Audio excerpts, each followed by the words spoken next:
Good evening. Welcome back to the Riot Sessions. I am your illustrious Dungeon Master, Shadowhack90, or Nathan. You can call me either. And tonight we continue where we left off with the Rad Squad. With us dying. Immediate peril. With the Rad Squad in immediate peril. The potential end of the Rad Squad this evening, depending on how well they roll, or how poorly they roll, depending on. We'll see how that works out tonight. No, it'll be great. Be interesting. Anyways, we're gonna turn it down to the one whose channel we're on tonight. The one, the only, the future Ward Blue Ranger. I don't know. Fuck it. Anyways, the guy in the orange shirt and the hat down there. Hello, I'm the Blue Ranger, and you're on my channel. Welcome, everybody. If you're like sitting there going, the fuck is going on? This is the Riot Sessions. This is the Dungeons & Dragons campaign we do every single Sunday. And on the first Sunday of every month, we do it on this channel. And in the saddest way possible, I'm going to tell you right now, this will be the last episode we do on my channel for quite some time. It'll be going full-time over to Shadowhack90's channel, so make sure you're following him. I will quickly put everyone's link in the chat, and just make sure you're following those people, especially the DMs, so that you can enjoy this content every single Sunday at 7:30 p.m. Eastern Standard Time. We started early this week to show you all that recap. We just recapped. We just recapped something like 30 or 8 or 40 episodes. It's almost 40. So I think it was full 40 episodes that we just recapped, because this would be 39, I believe. I think we did 39 episodes. Let's just round up so it sounds good. Point being, welcome everybody. I hope you enjoy the show. I am playing the character of Dryden. He is a half-orc Targaryen, half-orc barbarian, and he gonna die. That being said, Targaryen. I'm gonna toss it over to my left here and say hello to my good buddy Cody. Cody, out on the field, how you doing, buddy? Hi, everybody. How's it going? Codybedrock here, reporting live. Hey, guys, I'm Codybedrock, 36. I do the Twitch thing usually Monday, Wednesday, Fridays. I'll tweet out pretty much anytime I go live, and I'll be playing Brontor Jordanian, the Humid Blood Hunter. Yeah, you will. And that's about it for me. I'm going to pass it on over to my buddy, Greg Goose Eggs. Hey, everybody. Oh! We skipped over. Got him. We skipped over the lame people. Anyway, I'm just kidding. I'm Zach. I'm playing Leucis tonight. She's in a weird predicament. That's right. I always forget. Lucius is Leucis. A lady. Leucis is in a mighty peculiar situation. Lucius turned to Lucius turned to Luscious. It's a weird situation. I'll pass it back to, let's see, this direction. Here you go. To my good friend, Shadowcawn. Well, good evening, everyone. My name is Shadowcawn, and I am playing Tonph Underwood tonight. And right now, I am grasping a mighty fine Southern Belle as we are making our way out of this most dangerous situation. It is mighty cool in here, because I froze the floor. And with that, we'll turn it to the hot stuff himself, Mr. Shadowhack. Giving me the vapors. Welcome back. And so we begin the battle music.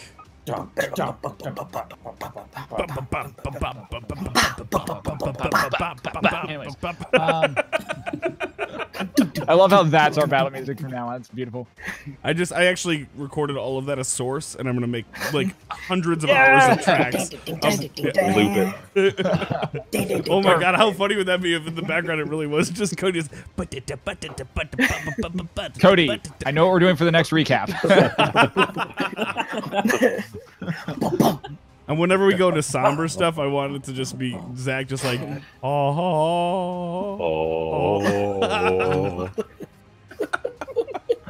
So, love it. Diving back in here. Last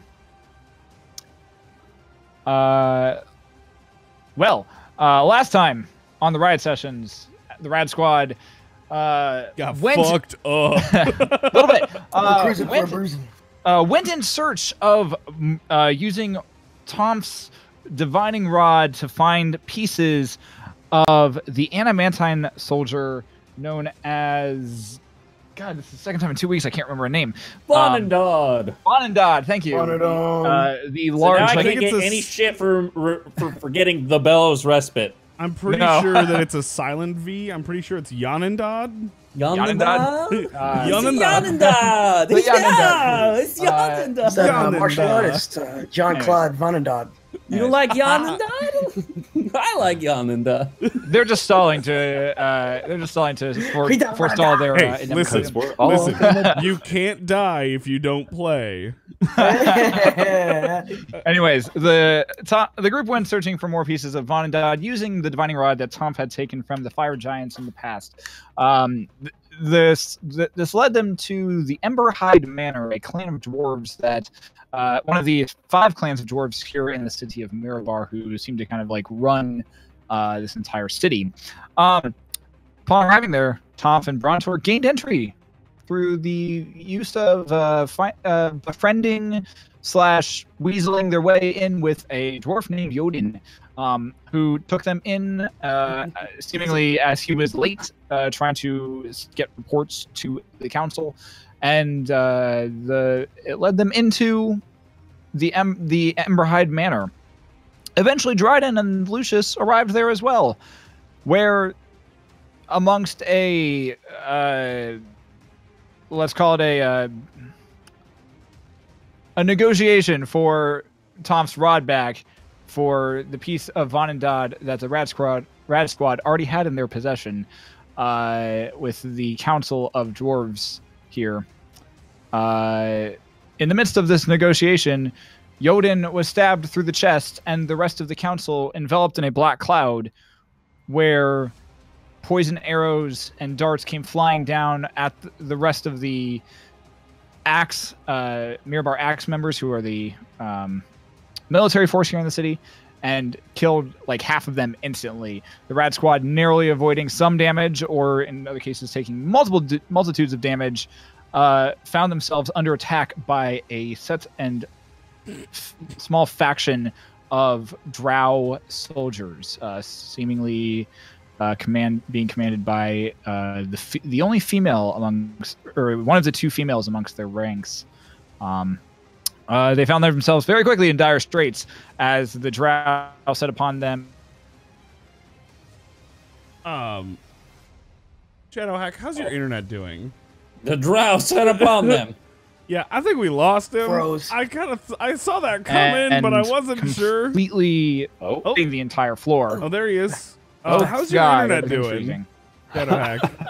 Okay. How's your internet doing? Well, your mic's been kind of robot up. No.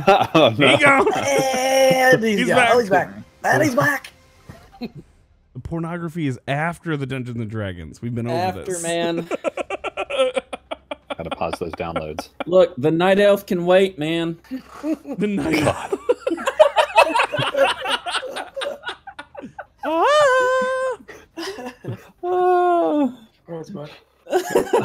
We keep waiting until fucking I know it's caught up, which I know it's not.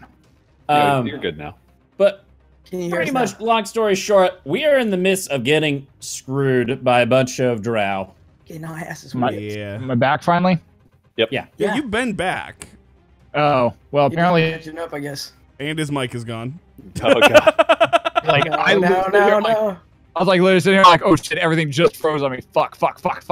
Yeah. So, well, your internet's doing some fucky stuff right now. I'm not even gonna lie to you. Your mic keeps cutting in and out hard. Your video's freezing. You've gotten Cylon a couple times. fun. Well, it seems to be kind of fixing itself at the moment. All right, so look good for now, yeah. Okay, so the floor is icy, thanks to Tonph. Most of you are remaining standing up at this point. It is the top of the initiative round. Ooh. So it brings us to the Drow Warriors. Turn. No. Oh fuck, that's right. Dryden, you do have a buff from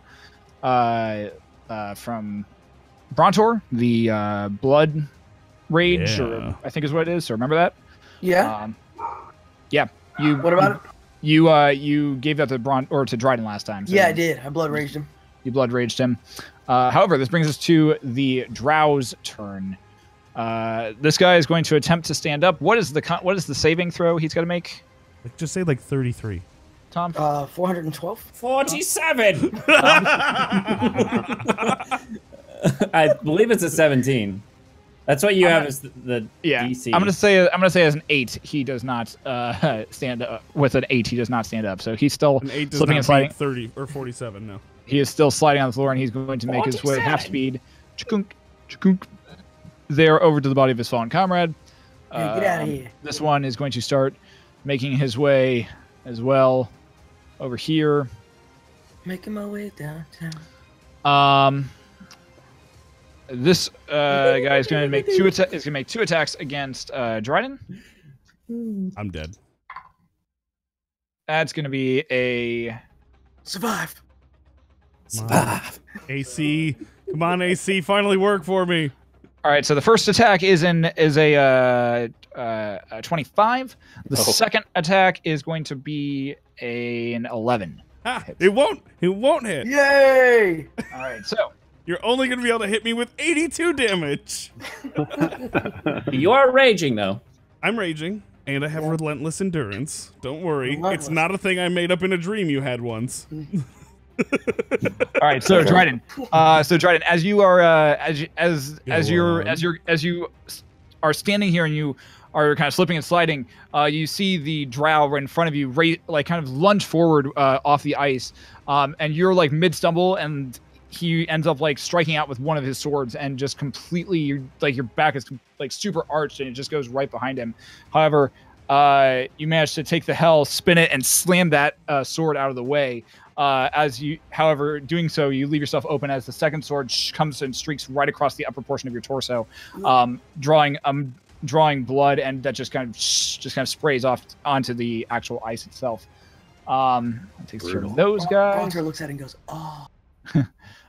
This guy. All right, so these guys are going to make their attacks against the axe, and that's going to. What does the damage do? Oh, sorry. I mean, not that I'm trying to. 0 damage. 14 points of damage to you. Did you half it already? No, that is not halved. Ooh, so 7. Well, okay, that drow forgot how to wield a fucking sword apparently. Yeah, come on. That's pretty good. Yeah, he rolled like 1s and 2s on his d6. I was not happy with that. Anyways, okay, so these two guys are making their attacks against this axe guy. With a 2 and a 1, that guy is able to dodge. Hit before shunk, sword right through the back of the neck, and he's dead as well. Both of these guys are going to attempt to stand up, and the axe guy actually makes it and is able to stand up and is no longer prone. The drow, however, is still prone. That's bad, and it leaves these guys. And yeah, this guy loses another 10 hit points. Fan-fucking-tastic shit. Okay, cool. So, that takes care of that guy's turn. Now comes us to the Drow Priestess's turn. No! What? I You realize my initiative was 19, right? Yes. They're fast as fuck, boy. Oh, wait, no, that's right. Dryden goes first, and then it's the Drow Maiden. Yeah! Hey. Dryden, you're up. Yep. Take her out. Get out of there! All right, Dryden, you're up. Oh, wait, is Tonph carrying Leucis right now? We're both on. I'm looped around him. Tonph is basically riding Leucis like a sled at the moment. Basically. Like, he's grasping on to Leucis. And, like, Leucis is just laying on the ground. It's just coated in ice right now. Go on. Hey, who is? Dude, Leucis. You could ride Leucis and we could get out of there like a bobsled team. Oh, yes, sir, we know you can't believe. The Riot Squad, we have a bobsled team.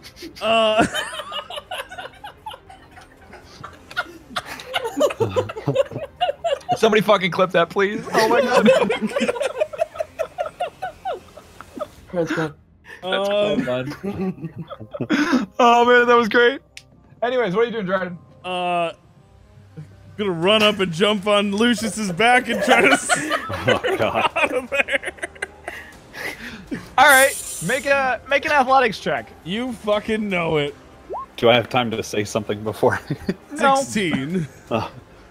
I mean, I'll give it to you as a free action. That's fine. Dryden, don't forget the hole. We need the hole. I already have it. You hear this really high-pitched, squeaky voice come out of nowhere saying, Dryden, don't forget the hole! We need the hole! I thought squeaky voice. That might be the most I misogynist. cannot do a squeaky voice. I thought I grabbed. Did I not grab the side of the hole? No one's grabbed the hole. It's still sitting there, just open right now. Yeah, it's still open.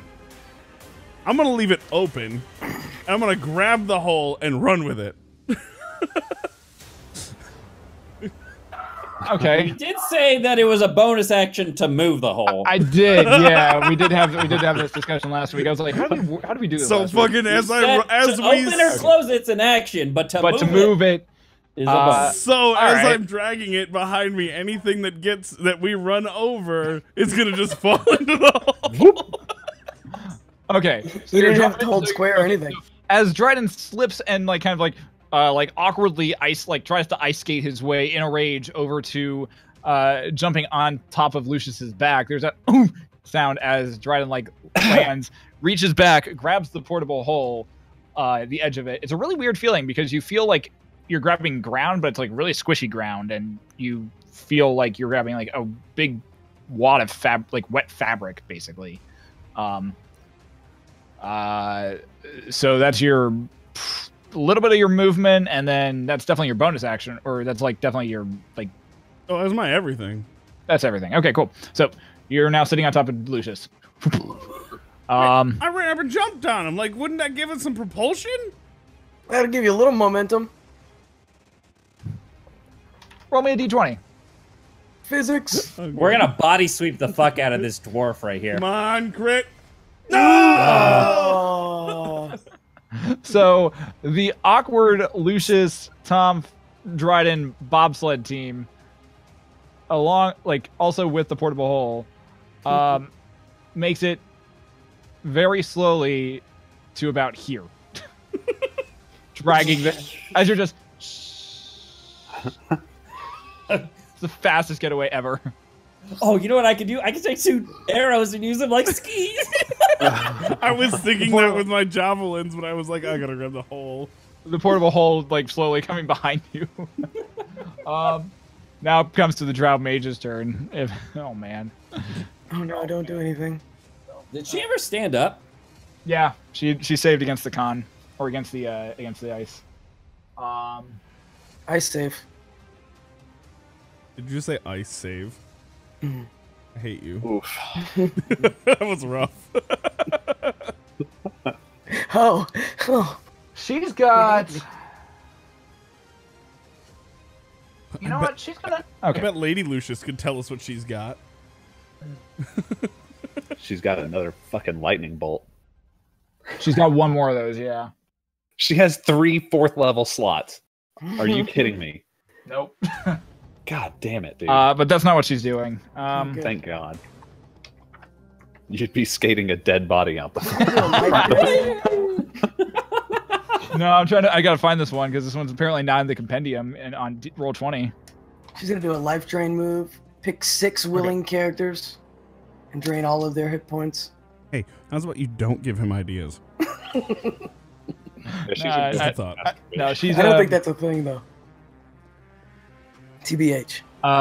Okay. She's gonna do this instead. As she watches you guys slowly start kind of awkwardly moving away, she begins chanting under her breath.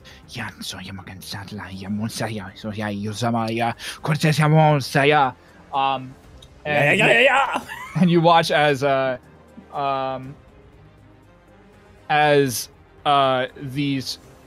the shadows of the bodies begin to elongate and stretch from all the dead corpses around you. Even your shadows begin to elongate and stretch and awkwardly and warping at, even though the light there's no way these shadows should exist. As they continue to warp, you watch as black tentacles made of nothing but shadow just sprout up out of these shadows in a 20-foot square on the ground. Ew. So This is where I get to draw things, man. It's gross. Yeah. So, draw the tentacle forward. Okay, cool. Ink. So, okay, so, and she's going to cast it. Yes, I realize she will have to make a concentration check here. I couldn't remember how it went, so I was pulling it back up so I could look at it. Don't look at me, Drow Lady. I actually meant to not ping it in chat, but either way it works. Then 5, 10, 15. Okay, so yerp. Okay, so there is our black tentacles. Now, question. Yes. The area is heavily obscured. I'm aware. Does That's why she she's doing. Still why see she's- us, though? She's doing just it's just an AOE area, an Okay. AOE thing. So, for the duration up to a minute, these tentacles turn the ground into difficult terrain, which means you are like your already slow movement just got even slower as the tentacles begin to like wrap around Leucis's like ankle and everything. Brontor, you just like you completely get like grabbed and stuck there. They start kind of trying to wrap around Dryden. There's one that actually grabs into the portable hole and starts trying to pull itself back.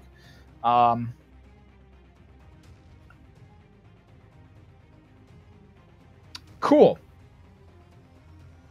And that's all that happens there.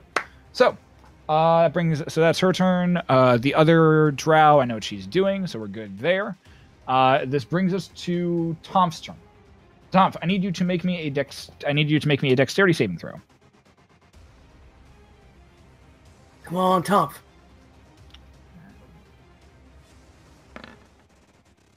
Oh, Do it again.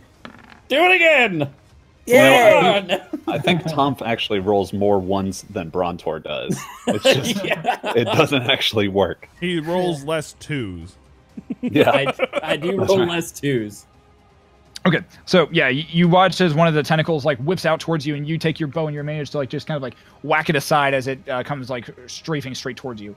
However, you are free to move and do your stuff. Shink. Nice. Okay.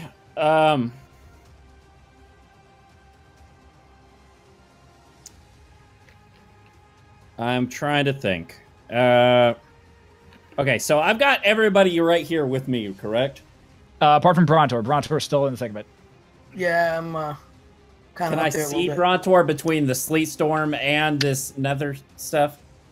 Make a perception check. I mean, you're also in front of Dryden. Dryden's kind of obscuring a lot of your view at the moment as well.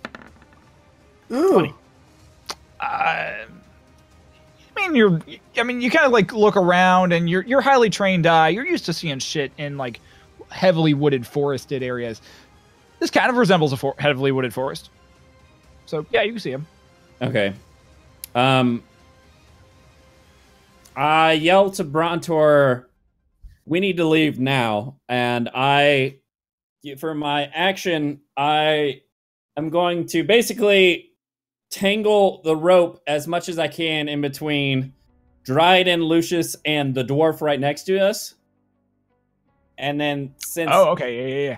And since I ignored difficult terrain, can I just book it as fast as I can? So you're attempting to pull. So are you jumping Yep. off of Leucis and attempting to pull? Yep. Now it is slick. Yep. So Yeah. Make me a strength. You can do it. This is a layer. There's a little bit of a layer check to this. Make me a strength check followed by a dexterity check.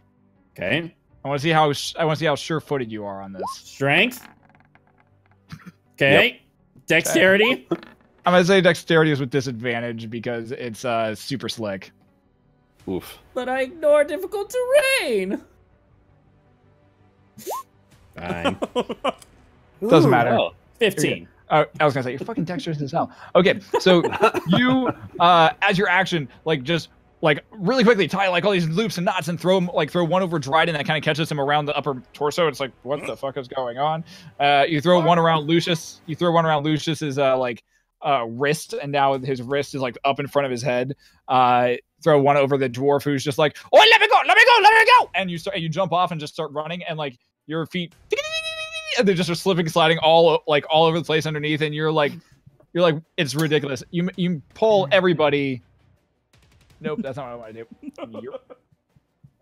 You pull everybody. with a little bit of like steam and stuff coming off. You move everyone kapunk, there. Hey. Nice job. Now, you are now effectively out of the black tentacles area, though. Was that? Do I have a bonus? I'd say you have a bonus. Can I dash with my bonus? Yes, you can. Sure, why not? Another strength check. Another strength and another dex check. Yeah. Strength. It's just getting better. Come on, strength. At the same dex. You pull these people. Nope, not that. You pull degunk. Nope. Degunk. You're going up there for a second. You pull these guys and yourself. Yoink. Another like 5 feet, basically. Yeah. Is You're everybody still out under then? the hole too, right? Except Everybody for but me. yeah. The hole is getting pulled slowly behind you right now. Hey, it'll as work. Dryden has not let go of that thing. All right, brings us to Brontor. Brontor, make me a dexterity saving throw. Dex save. Woo. Come on. 17. Hey. Cool. All right, you take 3d6 points of bludgeoning damage. 36. You take. Let's see. That's. That is 12 points of bludgeoning damage as one of the tentacles whips out and boom, boom, like just just like decks you super hard. Decks you. Yep. How much was it? 12. Yeah, 12. When it decks him, does it move him more our direction at all? Nope, because the tentacles, as soon as it decks him, wraps around both of his arms, and his arms are now like strung up like this. I'm sorry I asked any questions, Brontor. I was trying to help. And you are now considered restrained. I'm Brontor. so sorry. I so I tried my hardest. I gotta use my movement, right, to get out of that restraint? You got to use a. You're gonna need to make me a strength or dexterity check as an action to get out of it. Okay. 12. It's either dex or strength. You choose which one you want to do. Oh, yeah, the dex. Okay. All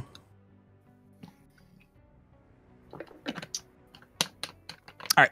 Yep. Cool. All right. So the dexterity save. Yeah. You may.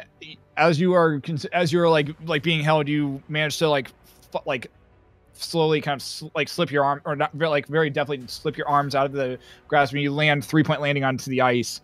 Nice. You kind of turn your head and see your friends starting to move away from you at this point. All like, and Tonph is like is like just slipping and sliding all over the place, but he's like somehow managing to keep traction on this very icy floor.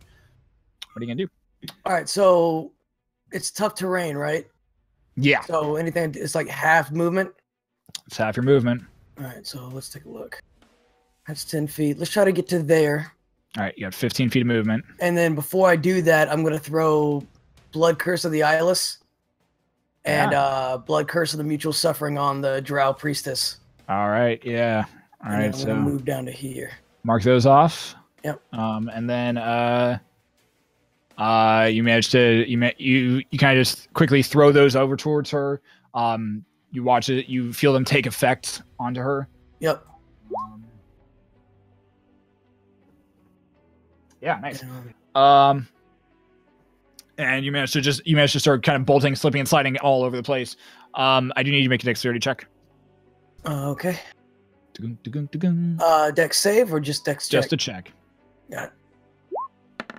Come on. That's great. Good job. Great So- job, Codes. You less like are able to run over there and more kind of like finish casting your blood curses and slip and slide your way over there, and you're now Okay. like penguin bellying it on the ground right now, prone. You're And a you gotta part slip of the it. bobsled team? No. You kind of slip and slide your way over there, and you're just like boop, boop, boop, boop, boop, boop, boop, on your belly. Okay. Brings us to Leucis's turn. All right. Are I'm gonna you try and- unconscious? I have 1 health. That's You right. should have That's two, one. because That's right. He had the he had rest of the chocolate melted. Yeah, you got one. That's true, I Yeah, got that's 2. right. You have 2 hit points. 2 hit points. We're good. I've got one more chocolate too, by the way. I'm gonna try some crazy shit here. Chocolate's coming clutch, man. I want to turn us into. I want to turn us into a jet. Oh God, I'm so Wait, scared. Hold on. Try what now? By taking both my hands, putting them behind us, and casting 2 chromatic orbs at level 3, and empowering both of those using sorcery points. Fuck. That's 4. Little did you know our bobsled team had an ace up their sleeve. Bye, Brontor. Oh man. Yeah. It's all right. I deserve it, I guess. Yeah, dude, I'm all about this. This is awesome. Oh man, just make me You want the 2 rolls? He's about to drop 2 nukes. Wait, so are you doing the force damage? Yep. Yeah, he's doing the force damage. I want I just want a wisdom check first. Just to see. K-Dex says you take 20 points of jackass damage. Hey, I'm Leucis, and welcome to Jackass. Hold on, boys. Right. All right. So barely conscious. You barely conscious. You feel all this heavy weight on you. The stench of Tonph in front of you, and you kind of glance back, and you see just like the drow is like starting to converge into the middle of this hallway, and you're just like, fuck it, and you like laying there on your chest, just cast 2 chromatic orbs and fling them back. One of them slams into the axe into the axe of Mirbar's chest and sends him flying backward like 20 feet. The other one goes just flying and hits one of the drow. Well, can I make them explode shortly after? I release them you're more concerned about getting out of this portion than necessarily thinking about how these things are going to impact the enemy at any point. But go ahead and roll damage for one of the chromatic orbs. Alrighty. Wait, did he hit the dude that I tethered? Or did he hit the dude with the brown hair or red hair, whatever hair that is? No, he hit one of the drow. He hit the guy that you tethered. Son of a gun! I was trying to save a man. Those are called acceptable casualties. Well, what happens when we roll out of this place and everybody's dead? And they just go, why is everybody dead? Because they're not as fast as us. So what is that, 10 points of damage? 20. Oh, shit. And then I'll spend the sorcery points, too, to empower it as well. Oh, yeah. I think last time you doubled the damage for that. Yeah. I love how you rolled 3 1s for your damage. Yep. All right, so minus 20.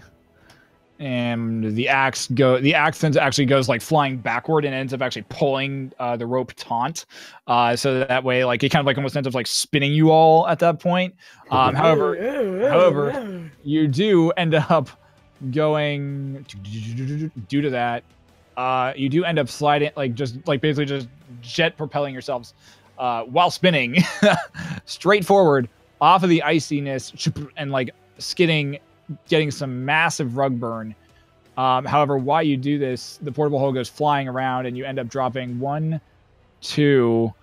Oh my God. Hang on. 1, 2. You get both of these drow who have to make dexterity saving throws. Yeah! And with a 7 and a 12, one of them makes it. The other one gets sucked into the hole and is like, no, what? No! The other one, manages to drop out of the way. Yeah. Oh man. Keep spinning. Just keep spinning. And you get to about, it gets to about there. So you manage to take this guy. He is now in the portable hole. And you also have Mark 3 more dead bodies in the portable hole as well. Yes, dude. Dwarven dead bodies. This guy is fine though. This is the best idea. As I'm still on your back, I lean down right next to you and just go, welcome. However, Lucius, you do make me a Constitution saving throw. Oof. Well, you suffer. Tides of Chaos. Yeah, go for it. Oh, wait, I'll hold off. Tides of Chaos. Delay that taps. 17. You suffer 1 point of rug burn damage. Yes. You suffer 1 point of rug burn damage as just this immense burn comes across the front of your chest. I lean down again and say, "You're welcome." Yeah. Yeah, I got it. And we are doing the D100. 44. Right. 44. It's not a 29. No, it is not. Is that what you need to turn back into a boy, you think? Yeah, on one of the books. One of the books. There's 4 books. Yeah. So. What is it, 49? 44. Oh, 44.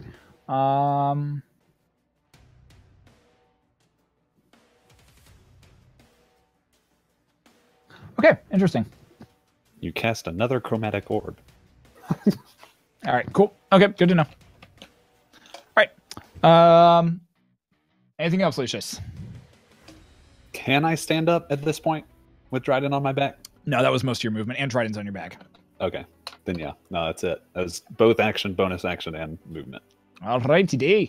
So this brings us to the actions of Mirapat's turn. This guy, seeing that you are leaving, is gonna try and piece the fuck out. No. 5, 10, 15. This guy's way back here, so it doesn't fucking matter. Is he dead? Yeah, he's dead. Yeah, he's fucking dead. This guy is going 5, 10, 15, 20, 25, 30 and saying, let's go. And this guy is same thing. 5, 10, 15, 28, 25, 30. This one is going to try and get around this drow. And he does not, and he gets hit, and his head just goes flopping off as he runs past, and he's decapitated. Sounds about right. Any other? And this guy is just going to take some, seeing his compatriots running away. Same thing with these two guys. These guys are going to converge on these because stubborn dwarves, and are going to attack. Get him. Yep, that's 20 points of damage to that guy. So that drow ends up getting gets one, sees the two dwarves rushing at him, takes 2 swipes, and just the dwarves manage to duck out of the way, and one and 2 axes both coming right up into the sternum, and there's as blood just spatters out the drow's mouth, and his body drops down limp as the 2 axe mirror bars start going for the begin to start racing towards the priestess. This guy's made his attack and actually does another 10 points of damage there. And that is all the axes' turn. All right. Top of the initiative round. This brings us to our drow friends. The drow friends. I'm the drow. I get to go first. Fucking, they rolled good, man. What, a 20? 22. Well, they're brag drow. about a drow. How did they roll a 22? They have a plus initiative they have a +4 to initiative, so. Hacks. Yeah, I think he's using a game genie. All right. Game Shark, man. What's the My save dice against? only has 20 sides, so Where are you getting these other 2? So they rolled it. They would have rolled an 18, and then they would have rolled an 18, and yeah. Anyways, So- moving on. If she's standing up, then it's a dex save for the falling prone. And if she's concentrating on a spell, then it's a constitution save for that. But they're both 17. Okay, so nope, these 2 drow still cannot get the fuck up, and they're getting pissed off about it. Good. Stay down. That's right. This lady is going to let the tentacles drop because she doesn't feel like saving. Oh nope, that's not her turn. Never mind, I lied. Yeah, get out of here. It ain't your turn. This guy is going to attempt to get up. Here. That's a 4, so he's still down. He's going to start slowly moving kind of out of the ice area. This guy is getting fairly annoyed and is going to begin kind of converging on you. 5, 10, 15, 20 is going to get to there. Armies of the Persian Empire descend upon you. And this one, Arrows will block out the sun. Now, does he fall into the portable hole? Huh? Because he's right between the guy in the portable hole and... Oh, that's right. Dryden's got that. Dryden's got that right there. Oh, baby. So the portable hole should be there. So he's going to move. He falls right in, right? He's going to make a dexterity check, and he manages to fall in the hole. I'm gonna say with a 14, he's manages to actually like see the hole and avoid it. So he kind of is going to go like on top of one of these dead bodies, but his attacks will be with disadvantage though because he's got kind of odd footing. So these two guys are going to attack. They're going to attack Leucis. One of them is going to attack Leucis. The other one's going to attack Dryden. The one attacking Dryden has disadvantage against it. Fuck yeah. So that's a 2. So nope. Nope. Wait, why would how is he going to attack Leucis if I'm on top of him? Are you like sprawled over him, or are you just sitting on top of him? Am I really gonna? I guess I'm thinking logically. I understand the game can't have 100% logic, but there is a giant half orc on top of somebody. Why would you target the guy that's on the ground and not the half orc? Because he's almost dead, and he's on the ground. He can't move. All right. Then my question becomes: do I get an attack of opportunity from them coming that close to me? No, you don't get attacks of opportunity from them moving into range. You get them if they move out of range, though. However, all 4 attacks will go at Dryden then. I'm fine with it. Oof. All right, taking one for the team. I like it. Second one is a no. That's going to be a not even close to 17. All right, next 2 attacks. Yes.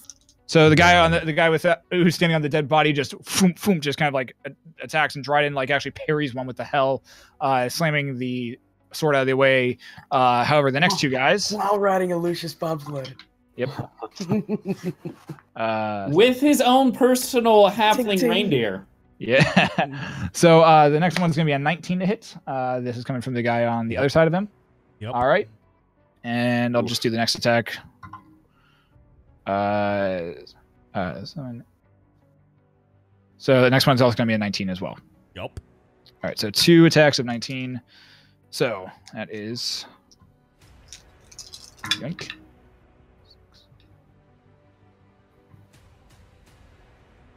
All right, so that's 18 points of damage. That's not halved. So 18 points of damage to Dryden as the first swipe comes slamming across your back. And the second one is... Oh, wait, that's not halved, so I should have it? Yeah, you should have that. Okay. And so that's 11, 12. And then another 19 points of damage, which still needs to be halved as well. So what is that? 19 points? 19 damage. 10. 19 damage total. Yeah. So 19 total. Yep. Okay. As the second sword comes and slams, actually like aiming right for that wound that's right above right in your back already. The next one just like cuts right into that and then slides right out. Hold on, I got this. Right out the side. Question. Yes, Dryden. No, I have no question. Yes. That's where Tonph. I am. 1. I have taken 119 points of damage. Wow. Now, was that with the Relentless Endurance that you got to 1? Nope. He still has 1 more to go. I thought you said you were at like 19 when you got hit 20 earlier. When we started, I was at 26.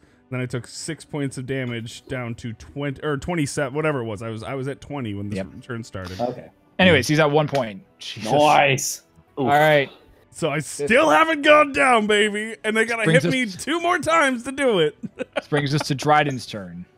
Oh yeah, baby! I'm going to. Now, quick question: can I talk to Dryden real quick, as a quick free action?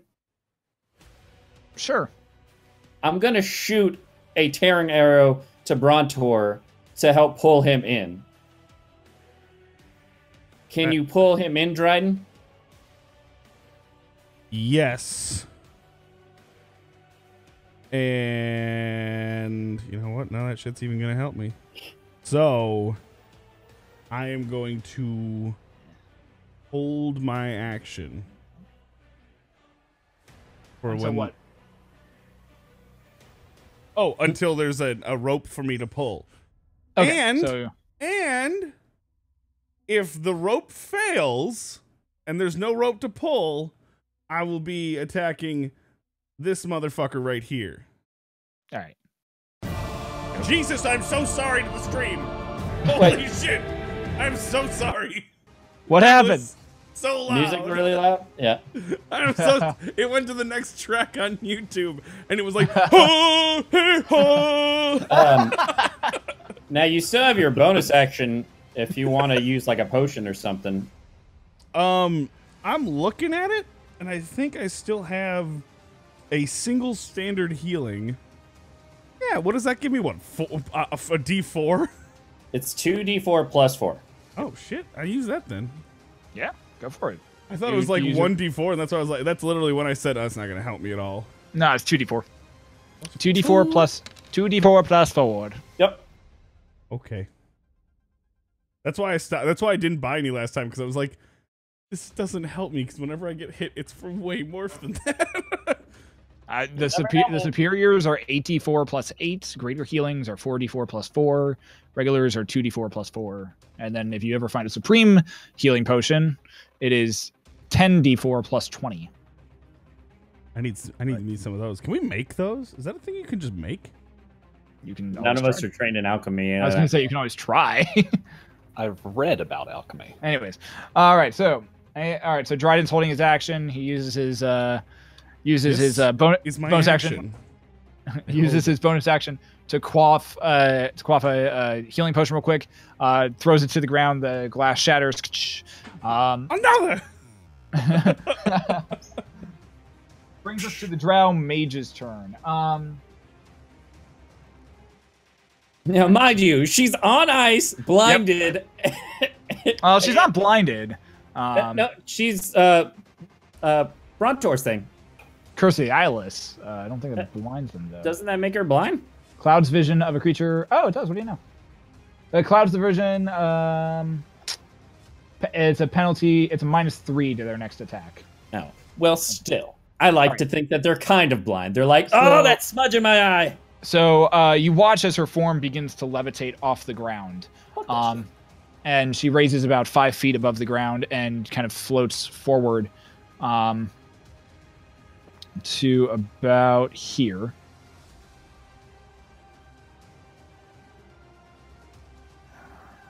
Yeah. Yep.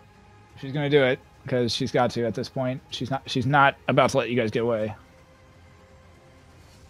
Bring it, bitch. Come on. Don't. I love how Your compendium work better. The only reason I'm still raging is because I've taken damage. Yeah. It's either I deal or take damage, and I don't think I've dealt any damage yet. You better not hit me. 100 feet long, 5 feet wide. Direction you choose. Yeah, you guys are still within range. That's good. All right, I need Leucis and Dryden. And Tonph is still in that as well to all make dexterity saving throws. Can I see it coming? Oof. Leucis, it is with disadvantage because you are currently under Dryden. Hold the phone. Can I use Tides of Chaos to nullify the disadvantage? Can you read me Tides of Chaos real quick? Tides of Chaos. Manipulate the forces of chance and chaos to gain advantage on one attack roll, ability check, or saving throw. Anytime you use this feature, the DM can have you roll on the wild magic table after casting a sorcery spell. You can then regain the use of this feature after a long rest. The way I read that... That sounds like you can only use it once per long rest, then. That's... Let me see what it says in a different book now that I've outed myself. That's the way I've written it down, or I've written it all down. Heroes, this is where we consult the giant tome that has all knowledge in it. Which is spelled with an E and not a B, I found out. Aha! Yep. What are you, a warlock? Sorcerer. I lied, sorcerer. Sorcerer. Tides of Chaos. Starting at first level, you can manipulate the forces.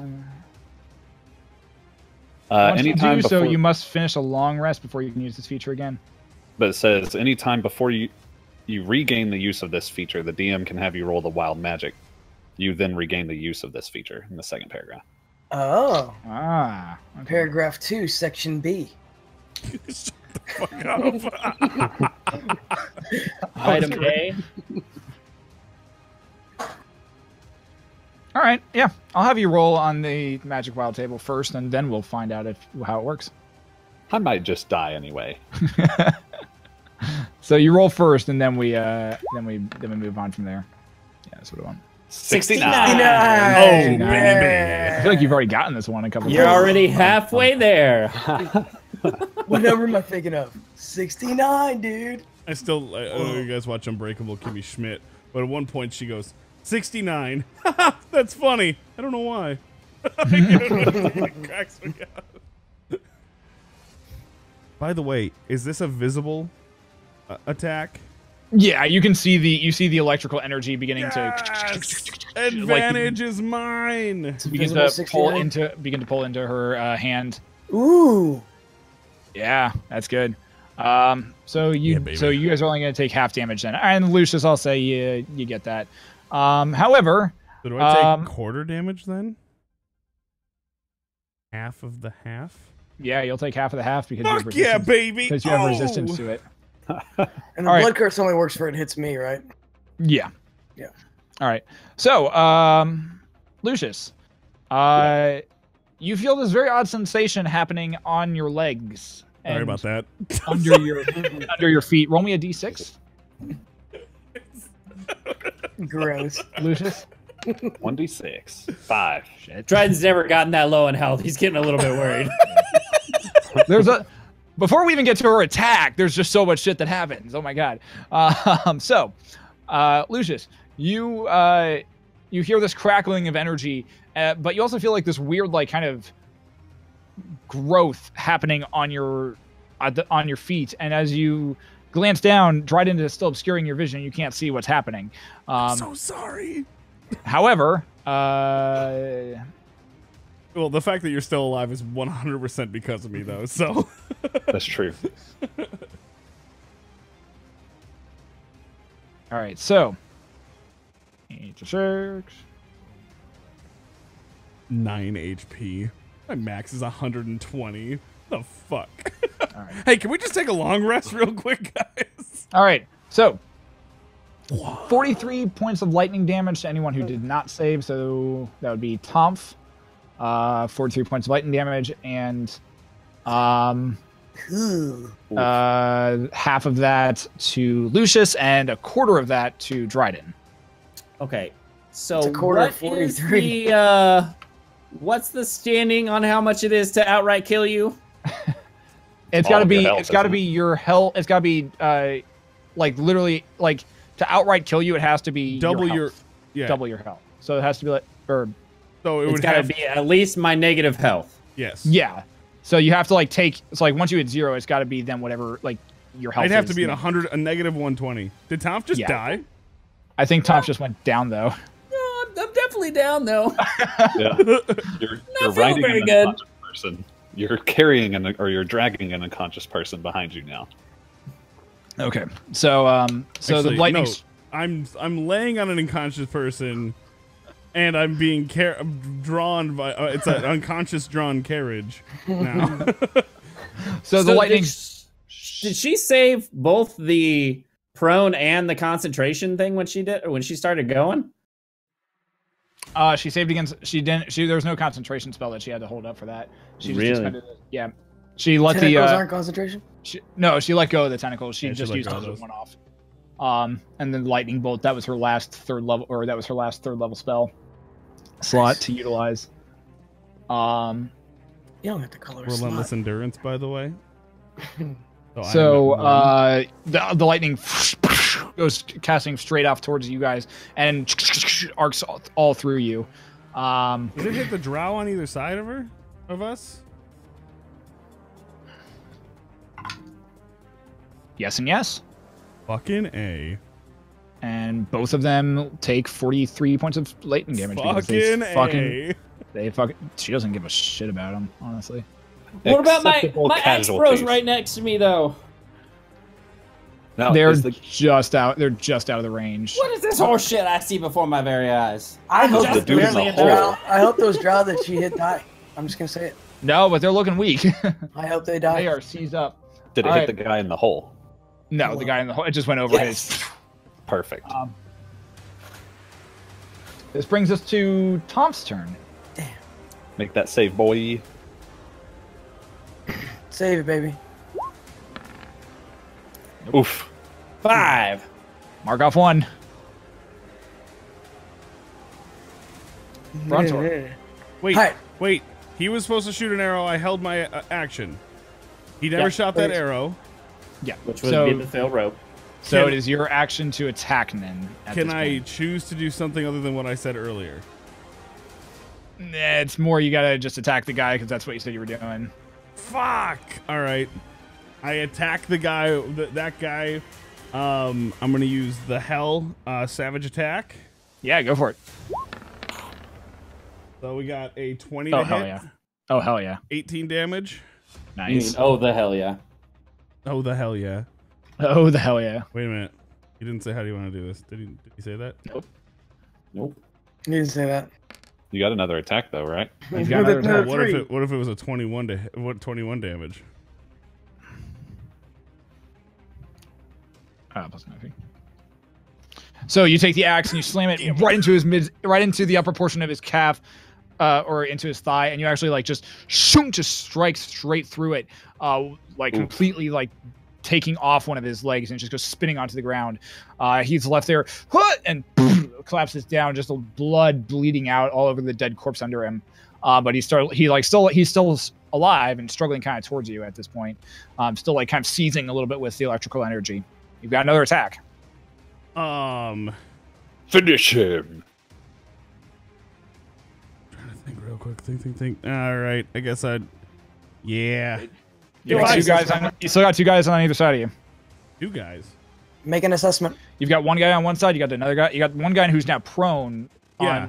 On one side. You got another guy on the other side. Can I throw the other guy in the hole? I think you have to attack. Is that not an attack? That's more of a shove. That's not necessarily an attack. I'll allow it for tonight. Sure. Strength? Yeah. Well, Wisdom. it's your strength.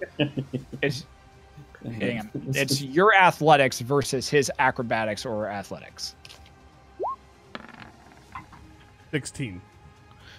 Right, and he rolls a natural.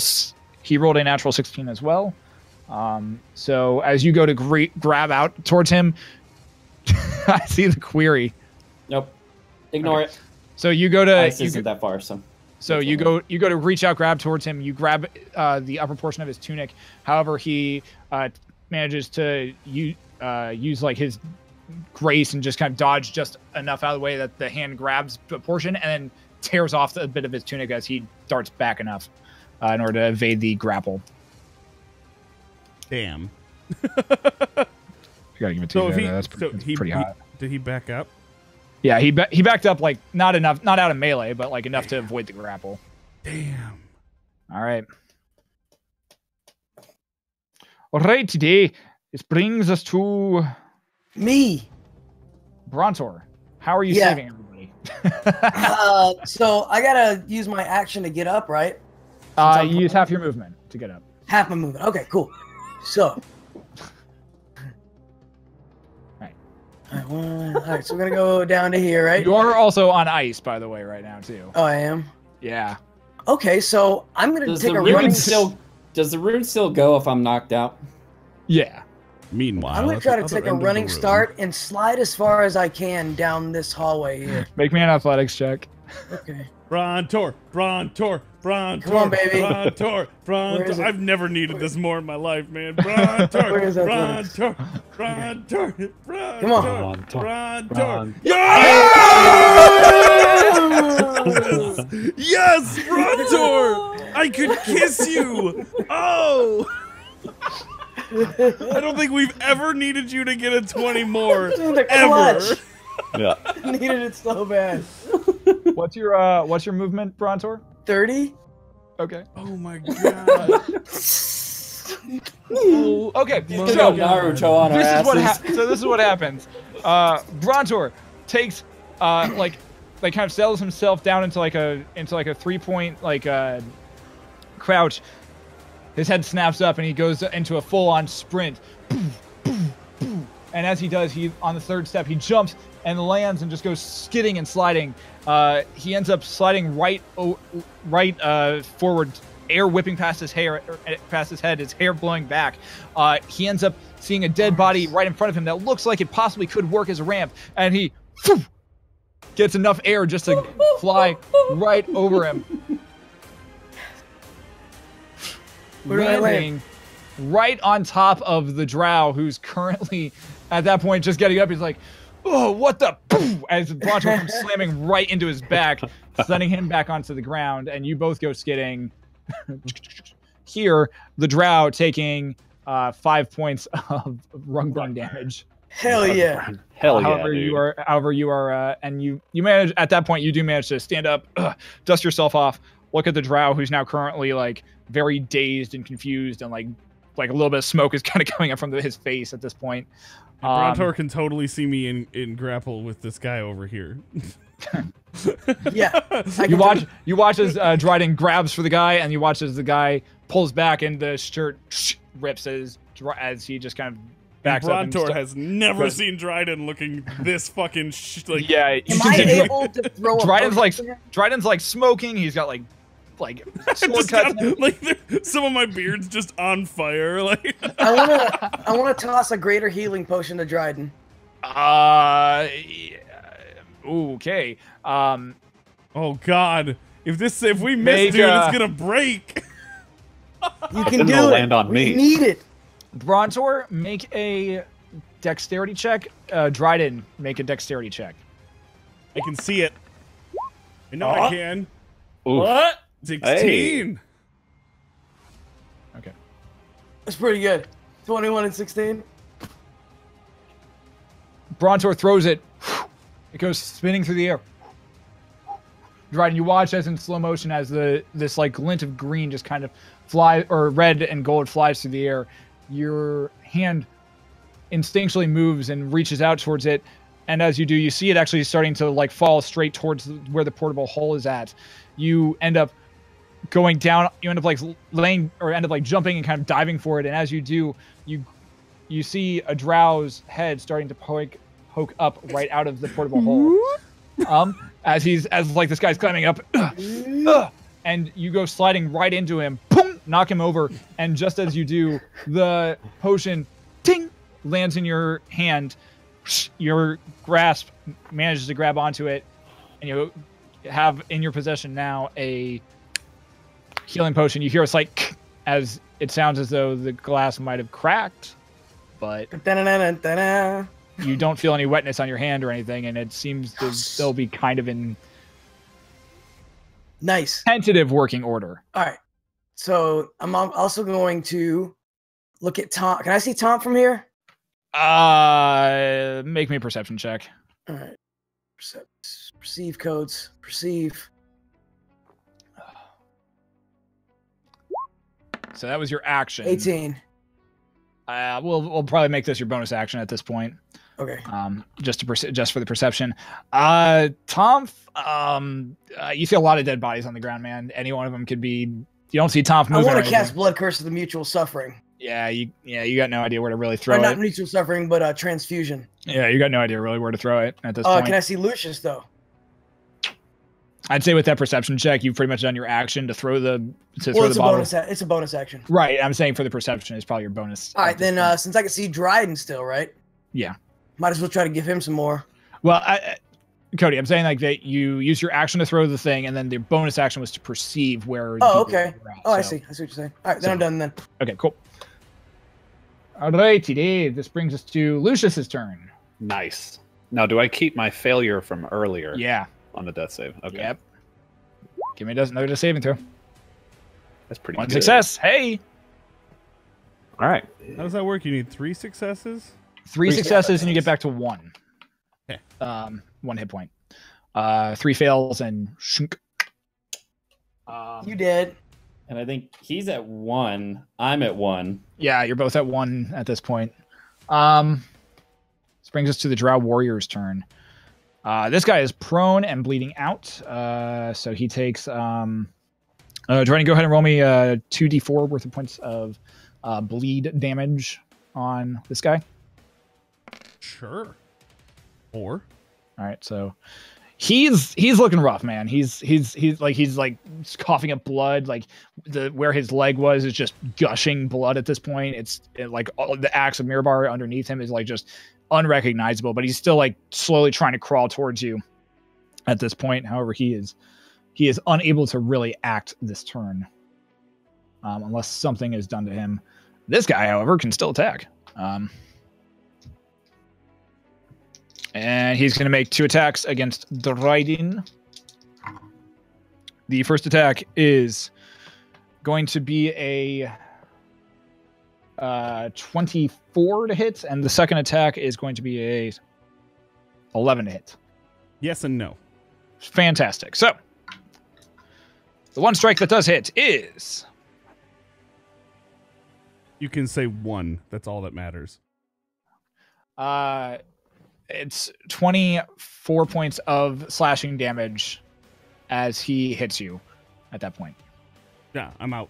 Okay. So, Dryden there with the, at the edge with the potion in hand, seeing the drow in front of him fall back into the portable hole. You feel this as a sword comes piercing right into your upper into the upper back, piercing straight through your chest and actually probably puncturing one of your lungs at this point. You cough blood, and you've watched as your vision just fades to black at that point. Did you already Relentless Endure? Yep. I'm pretty sure that was the lightning. Oh, bolt. you already used your endurance there? Yeah, no, I'm out. Oh shit. Okay. Yeah, Brontor is the only man still standing. All right. This got red real quick. All right. Who else but Brontor? Trust me, nobody here's nervous about that, I'm sure. These guys still can't get up because fuck them. This guy is back at the bottom of the hole. This guy is bleeding out. This guy's already done his attacks. That's everybody in that point, and I know what the other girl's doing. So, this brings us to Dryden. Bitch. Oh, no, yeah, it's Dryden. Just a D20, right? Yep. D20. You can actually just hit the death save underneath, right next to your hit dice. You can just click where it says death save. Oh, that's fun. I didn't know that was a thing. Hey! So Dryden manages to have 1 save under his belch. That's good. Under my belch? Your belch, yes. All right. This brings us to the Drow Mage's turn. She's going to use her levitate just to slowly move. She turns back to the others and says something in Undercommon, which Brontor, I don't think you know. I know Common. Nope. She's going to says Undercommon. And she's going to cast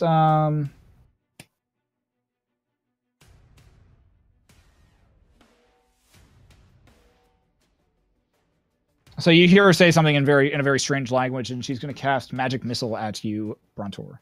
Shit. Which just hits, so that is Magic Missile. I believe 3d4 head your way. Damn it. Keep doing that.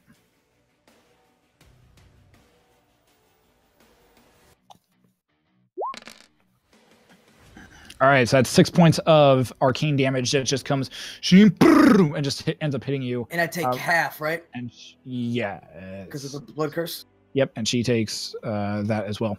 Yep.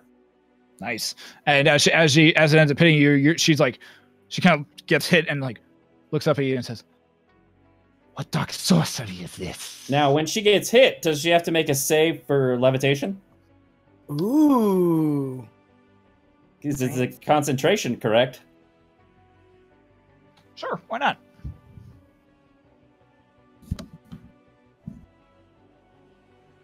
Wait, if it's a concentration, then when she cast Lightning Bolt, it would have dispelled, right? Lightning Bolt's not a concentration. lightning bolt. Oh, it's only when there's 2 concentration spells. Yeah. Okay. Yeah. So she drops to the ground. Yeah. Yeah. Nice. Take that. That's right, bitch. So that's her turn. This brings us to Tonph. Death saving throw, please. Yeah. Come on. 15. Yeah. Nice. Hey. Nice. Hey. All right. So that's 2 successes. That's good. What? 2 successes? Yeah, you saved the first time, did you? No, I failed the first time. Oh, so you're at 1 and 1. I'm 1 and 1. All right, Brontor, you're up. All right. You're in some dire strait. Oh, I didn't have the axe go last time. My bad. They'll go after Brontor. Maybe they have healing. So is this the hole sitting on top of that one guy, or is he's inside of the hole?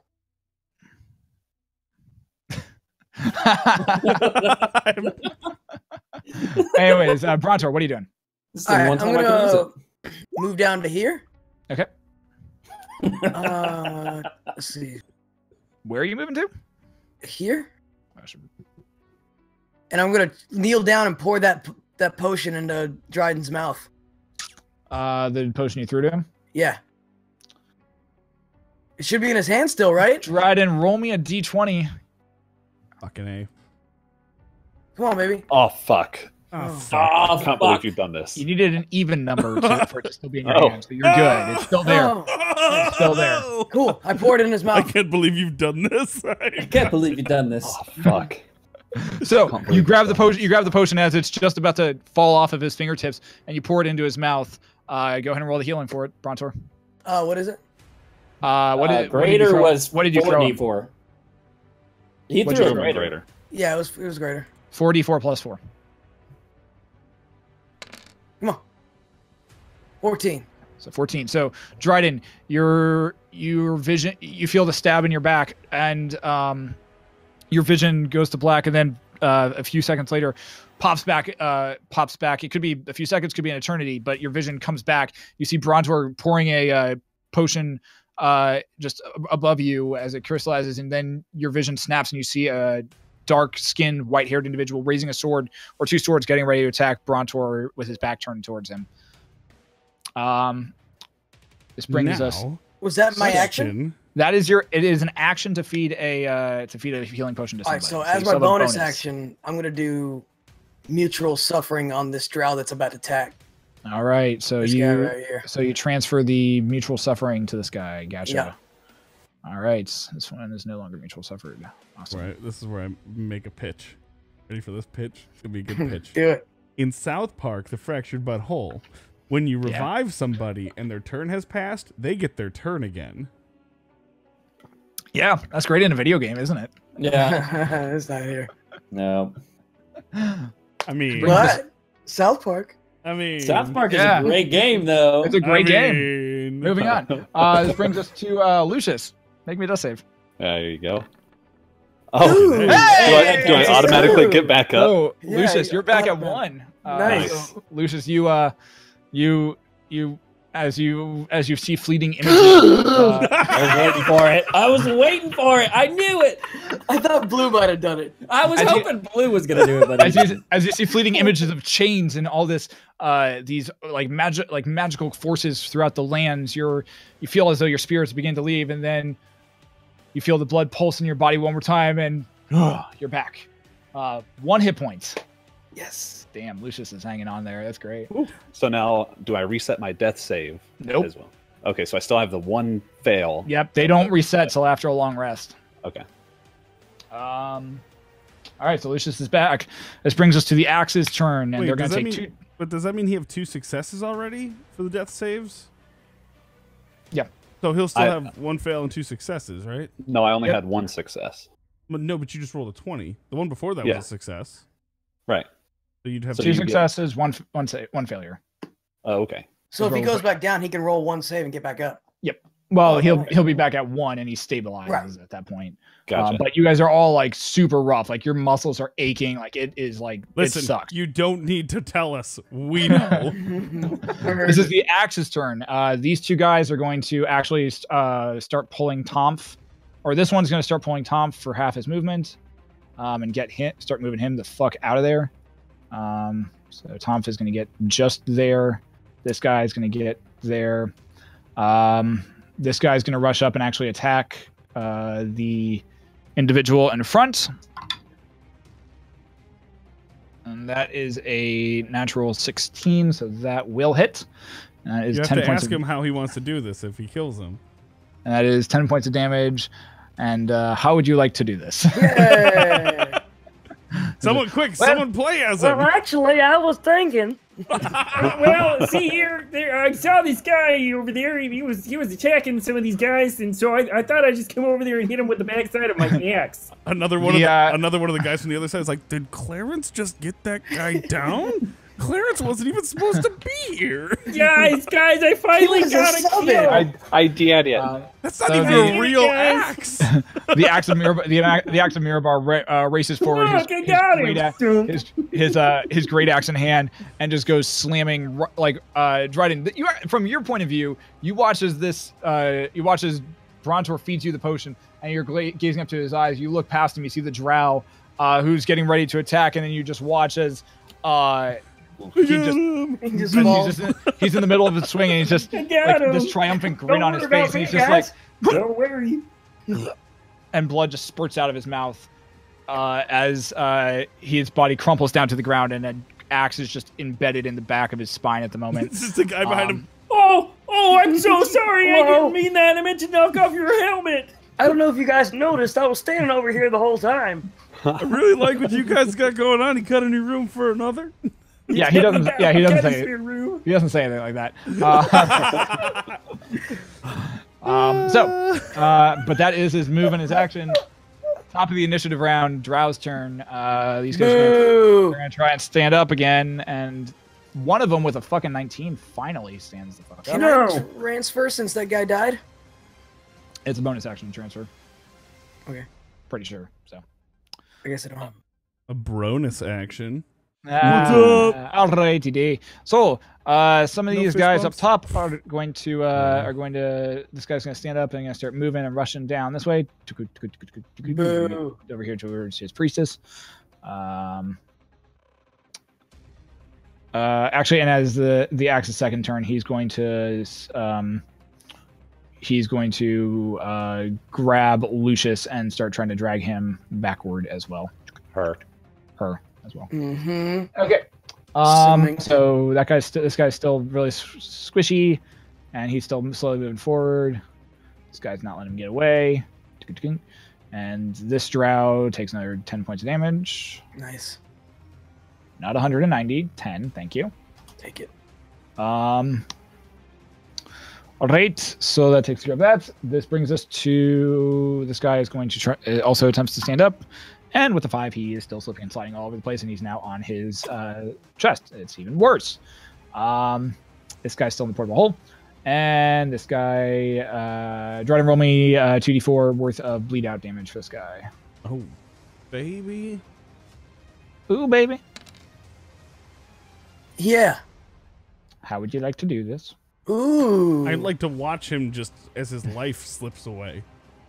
And can you call Brontor over as he slowly reaches? That's how I want to do this. I want to call Brontor. Yeah, what's up? I got this for you, and I just point at him. You watch as he slowly is pulling himself, and with his sword, he's the sword is out there in front of him, shaking, and he's like, "Glory to House Dryden," and his eyes just lose life, and he just stares deep blank into your eyes as well, as the sword clatters to the ground.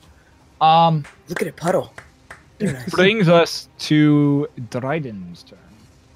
So what do we still got a whole bunch of danger going on, right? Even though most of us are awake, there's still a whole bunch of danger going on. There's still a shit ton of danger, and you are, and as all of this has been going on, you're still hearing these occasionals, or these giant sounds that sound like they're coming from above and to the sides of you at the moment. I am going to use my. Most people don't even know I have this. I'm pretty sure. I'm going to use my invisibility scroll. Hey now.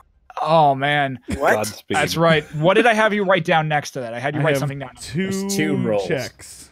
Yep, there's 2 rolls. Okay. Need to make me an intelligence check first. Come on, Schwartz. Come on. Oh! Yeah! What? With the clutch crits tonight. The night of the crits. Oh my god! All right, well, we still got one more. Yeah. Oh man. Okay. That's so gorgeous. You open up the scroll, and you see as the words there are in this like very weird arcane pattern that's very foreign to you. You have no fucking clue what this means, but in a moment of desperation, you pull it out of your pouch and begin to just start reading and chanting and speaking, like words flowing from your tongue that you're not even sure what they mean in the moment. I have no idea. They're flowing from your mouth, and you watch as the arcane sigils begin to glow this bright blue color and begin to actually move around the actual page. I need to make one more, and now make me an Arcana check. Really? Me? You want Dryden to make an Arcana? Need to make me an Arcana check. What the fuck? Oh, that's beautiful. Oh my god. You had to beat a 15. You had to beat a 15. That's amazing. Oh my fucking god. Beautiful. The invisible half orc, everybody. Yo, Oh my god. Yo, who's big, has some axes, and is invisible, and has a basketball game tomorrow? I need some fucking clips of this shit. This is insane. All right. So, Dryden, you just keep spewing this, and eventually you watch as the blue arcane energy just begins to flash and begins to flare. The scroll bursts into flames. This bright green flame color. Green flame. Thank you. As the scroll is dissipated. However, you look down at your hands and your body, and they are gone from visual range. You are invisible at this moment. Do I have? No, I did pretty damn good there. Did Yeah, I you pick up fucking from did. what I just read how long this lasts? There was an intelligence check that pretty much was a crit, more or less, you know? Maybe you have a general idea of? I'll let you know. I was one off from 2 crits. I feel like I probably know how long this lasts. You know, and then you roll a crit, then I was gonna roll. You're gonna have a protagonist. That's some fucking awesome shit right there. Invisibility lasts up. It's concentration up to an hour. Ooh. However, if you make an attack, or cast any other spells, the effect ends. Okay. However, lasts for an hour or until you make an attack. Okay. Or do any other action that potentially harms another creature. So what do I have left in my turn now? I'd say Movement. that, yeah, you got your movement at this point. And you're currently on your back, prone, but... Yeah, no worry about that. I'm going to... You got your movement and probably a bonus action. All right. Well, I'm going to get up from prone so that can Okay. go away. But I'm... So you stand up. Yep. And... Very sore, blood still oozing from all the different areas that you've been stabbed and hurt today. I'm going to move... Whoop. Stay with me here. I'm going to move here. Okay. Yeah. Yeah. It's a good place. Let me just make sure I know you're invisible. Okay. Are you still holding the portable hole? Yeah, you should be holding the hole still, right? I let go of it. I'm pretty sure he let go of it when he fell unconscious and when he was reaching for the fucking potion. I can't... I don't think he can really, like, he doesn't have that many hands. No, that's why I was clarifying that he probably didn't. I But also yeah, he's- can't do anything with it this turn. Truth. So Dryden moves off to the side, invisible. Make me a stealth check with advantage. I'm on there. I'll help you out as much as I can. Ooh. Oh, little 19. Yeah, you managed to just even without even disturbing the body, it's just right over there. Perfect. All right. I'd like to think that Brontor and Leucis kind of have seen this go down. They're just like, what the fuck can this guy not do? To be fair, This is gonna I be thought the- Super Scroll. Yeah, Brontor This is goes, gonna of be course one of you can the- turn invisible. These past 2 sessions are going to be one of the highest scoring like personal experience points I've given out for this game. It's fucking insane. All right, so that's Dryden's turn. Trail Mage's turn. No. Yes.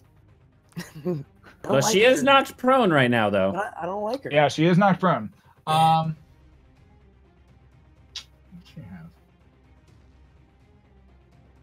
What's she gonna do?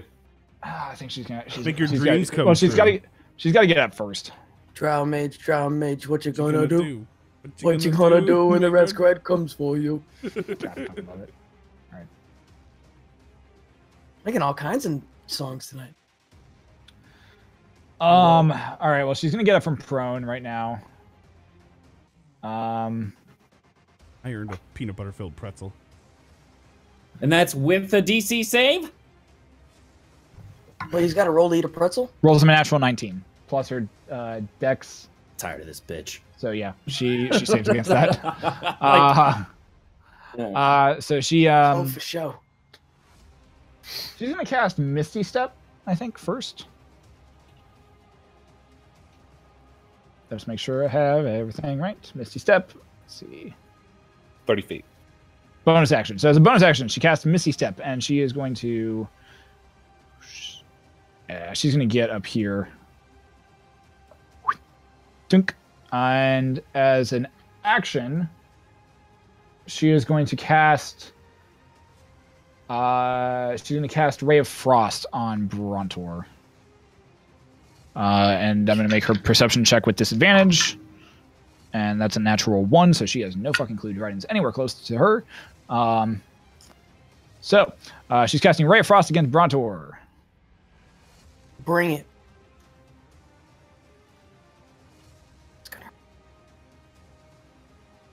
All right, so that's going to be a D20 attack.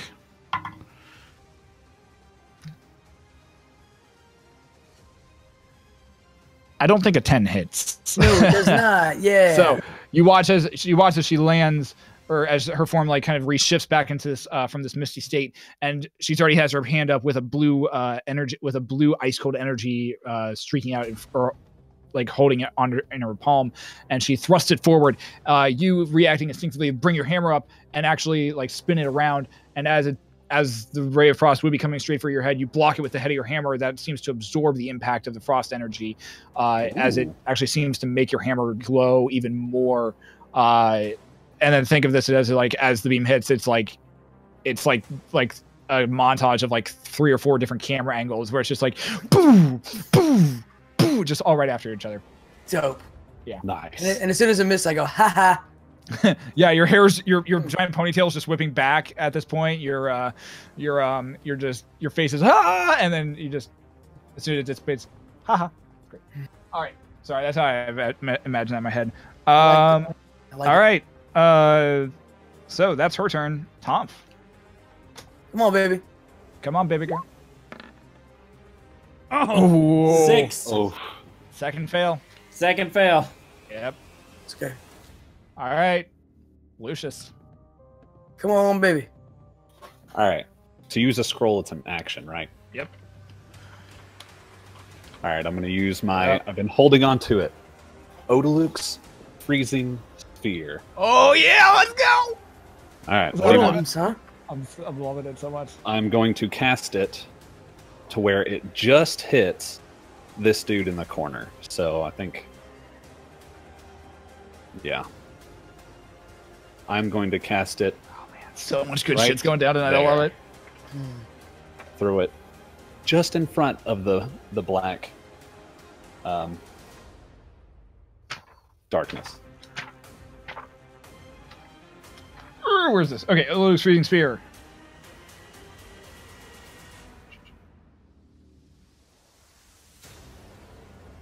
Constitution saving throw. Where are you throwing it at?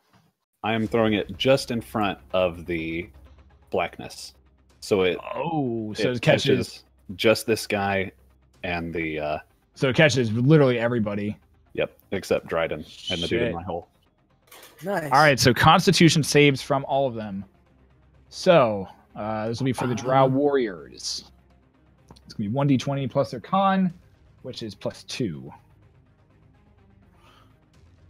And what's this? Is the save my DC? Yeah. Which is now 15. Thanks, All right, Rogues.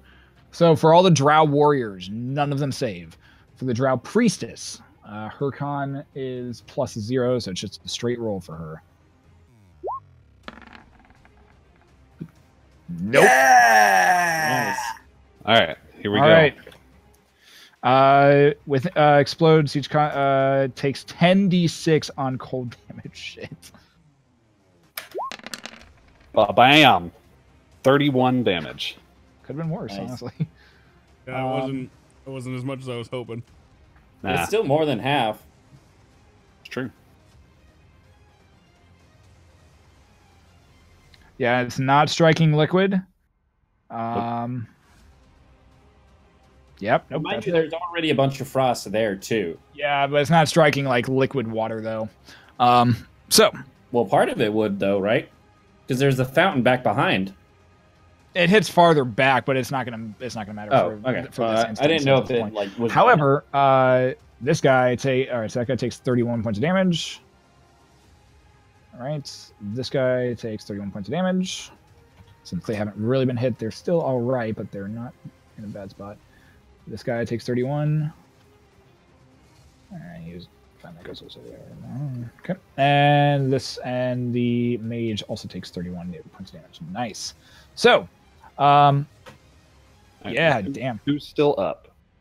All of them, surprisingly. None of them went down. So you finish reading off the scroll. The scroll dissipates in a black or in blue flame. However, you are left with this energy pulsing in your hands, and you look, feeling your sore muscles, lob it as far as you can, and arcs over all of them. All of their heads just follow it as it goes and lands, ting ting, for a second, before just this eruption of frost just coats this entire area. What you're now looking at is just a landscape of just frozen individuals. You watch as the drow all are standing there like covered in frost, and they like start kind of moving and pushing, but like a few of them like have like ice shards and like icicles like stuck into their chest at this point, or in their backs, and they're looking kind of rough or some of them are looking rough, but a lot of them still looking pretty like they're not on death's door. They are still resilient enough that they're still up. I'd All clap, but I'm unconscious. A little bit. I'm going to finish it. I shift to my left as the crackle of lightning energy starts to form on my fingertips. And I'm going to quicken a lightning bolt at 4th level in this line right here. Hopefully to strike the priestess, the dude in the black, or in the grippy hands, and this dude up here. They're not in a straight line. That would be chain lightning is what you would probably be looking at for that, but Alrighty. Well, can I get the priestess and the dude on the ground that's not prone? the which one? This one. The guy waiting back? Yep. I'd say you could probably get those two, yeah. But you're not going to be in that spot. You're going to be over here, like almost right on top of the axe guy. That's fine. I'll step on some bodies. You'd have to move up past Brontor not to hit him though, if you want to do that. Oof. Yeah, I'm gonna do it. I'm feeling Okay, so you move up. So you move up here and past Brontor in order to hit both of those guys. All right. All right. Dexterity saves from both of them. Yes. Brontor says, "Hi, Lucius." Hey, Brontor. That's a 2 and a 3 for both of them. Yay! So that's a grand total of a 6 and And I'd like 7. also to empower it by spending the remainder of my sorcery points. All right. So what does that equal out to? 44 damage. Shit. Okay. All right. All right. Well, okay. So you conjure the lightning energy and you thrust it forward, right towards the drow priestess. It strikes her in her upper chest, and she begins kind of slumps back and is still smoking, but the lightning energy continues on and hits the guy in back, and you watch as he's momentarily lifted up in a reactionary pose before he crumples down to the ground dead. However, the priestess is there smoking with electrical energy, and she looks up. Oh, you're not bad for an arcane caster.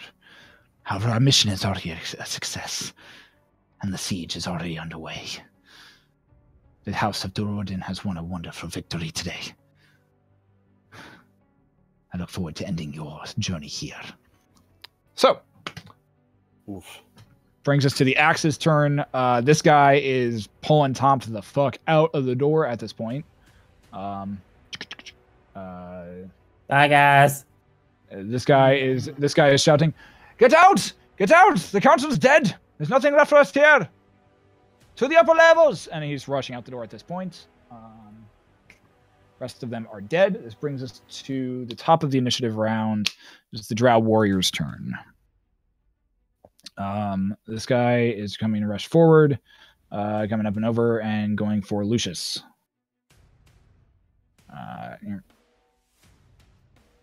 Here.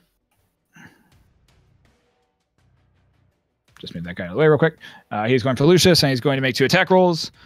And that is a 4 and a 5. So I'm going to guess that neither of those hit. Awesome. So 7, 9, 11. Yeah, the first one's an 11. And so it's an 11 and 12. So I don't think either of those hit. Nope. So they just go flazing over you. And you manage to duck and dodge out of the way. Surprisingly. He's no longer prone either. And this guy is going to try and get up. And still can't get up, so he's going to keep slipping and sliding this way. All right. This guy is just cresting out of the hole at this point, and has finally gotten his arms up on top of the hole, but that's kind of his movement and his action at this point.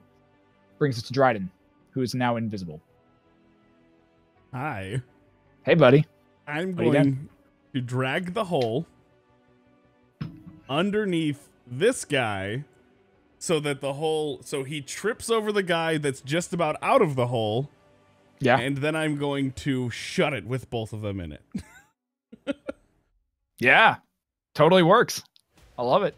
So you race over invisible and just right as this guy is going to swipe at Leucis, he finishes his strike, and Leucis just is able to dodge out of the way. You pull the hole whoop, right underneath him. And he's just like, what?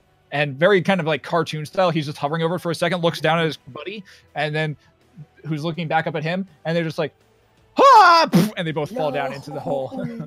You close the hole at this point. It is now a tiny itty bitty speck. I pick it up and move in totality, like down over here. I have the movement for it here, and then I'm actually 5 feet short. So both of these guys are currently in the hole and nowhere to be seen. Whoop. And the hole is also super tiny. So, all right, cool. So,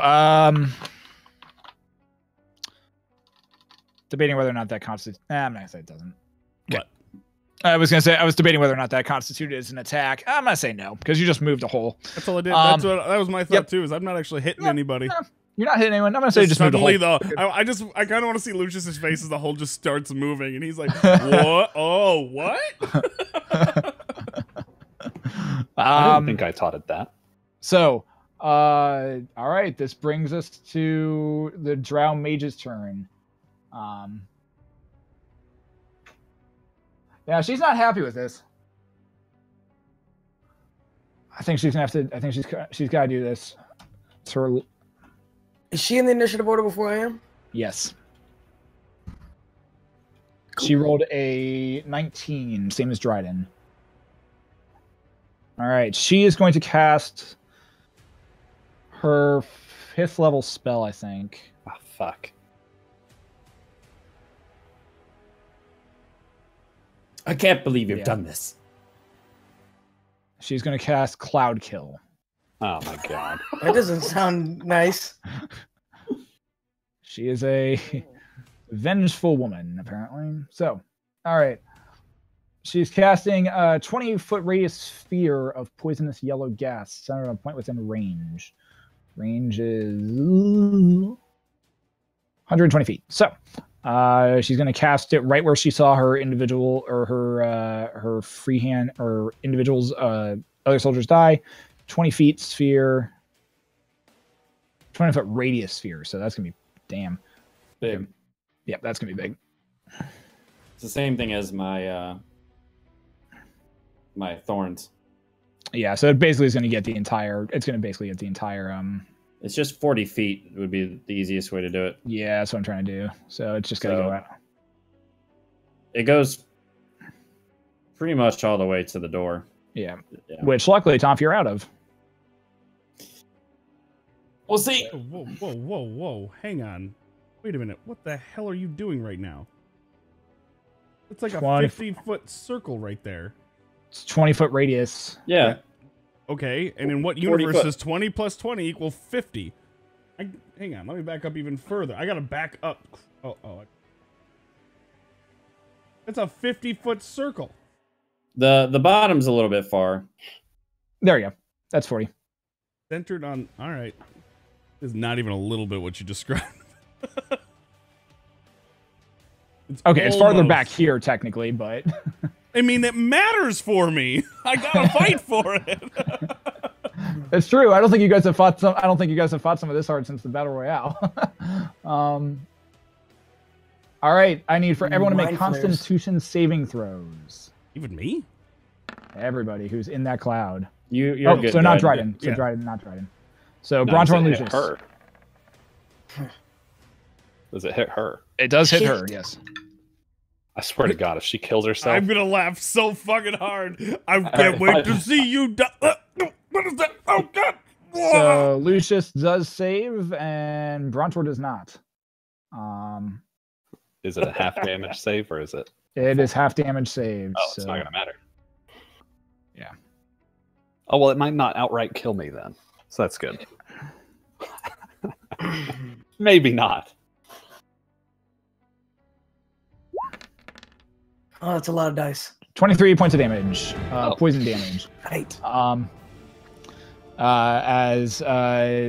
Yep, 23 points of poison damage as this noxious green cloud just erupts all around Brontor and the Leucis and her. She also takes the 23 points of poison damage as well because she failed her save. But she is still up and moving. All right. So Leucis, did you go down again? That's 4, baby. New high God. score. Yes. All right. So that's her turn. This brings us to Tonph. The area is now heavily obscured by a poison dark green cloud, and it is your death saving throw, please. Let's see. And I was literally gonna die if I failed that. And now you're back at 1 hit point. As you come to consciousness, you feel two small hands, and hear grunting. Come on, laddie, not dying on me today. And he's like slowly dragging you out of the door. At this point, you're like feeling gravel, just kind of like underneath you at the moment. But you are back at 1 hit point. Cool. Brontor, it is your turn. This is the start of your turn.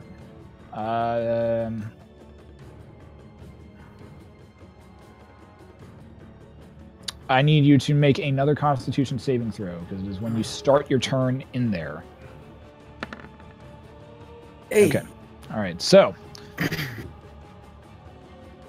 same thing.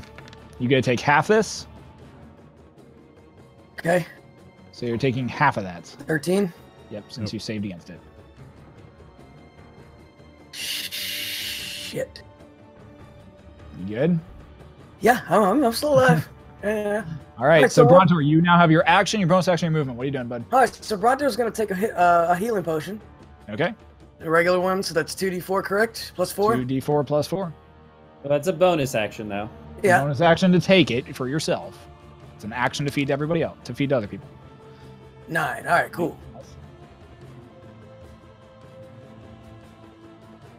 All right. Now I'm going to. gonna take 2 shots with my my bow. You can't really see her at this point. Oh no. It is heavily obscured. You can barely see Leucis in front of you. All right, I'm gonna move back then. Yeah. I'm trying to make it to the door. All right. Hello? And, Are you taking Leucis? oh, yeah, I'm gonna grab Lucius. Bye. I would appreciate it. You barely see Leucis in front of you as his body or her body drops down to the ground at this point. All right. Yeah, I'm gonna pull him out to here, out of the circle. GTFO, bro. It's half your movement. So you Alright, pull so- Lucius half your movement. Yeah, that'll do it. So 15 here. You get him out. Yeah. All right. And Good. then I'm also gonna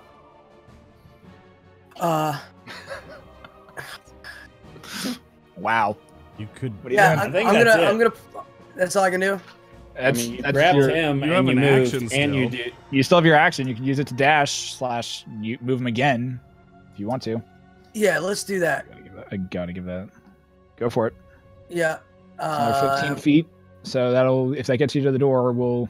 Yeah, that gets me to the door. All right. So you're pulling Lucius and yourself out the door at the moment. Mm-hmm. Okay.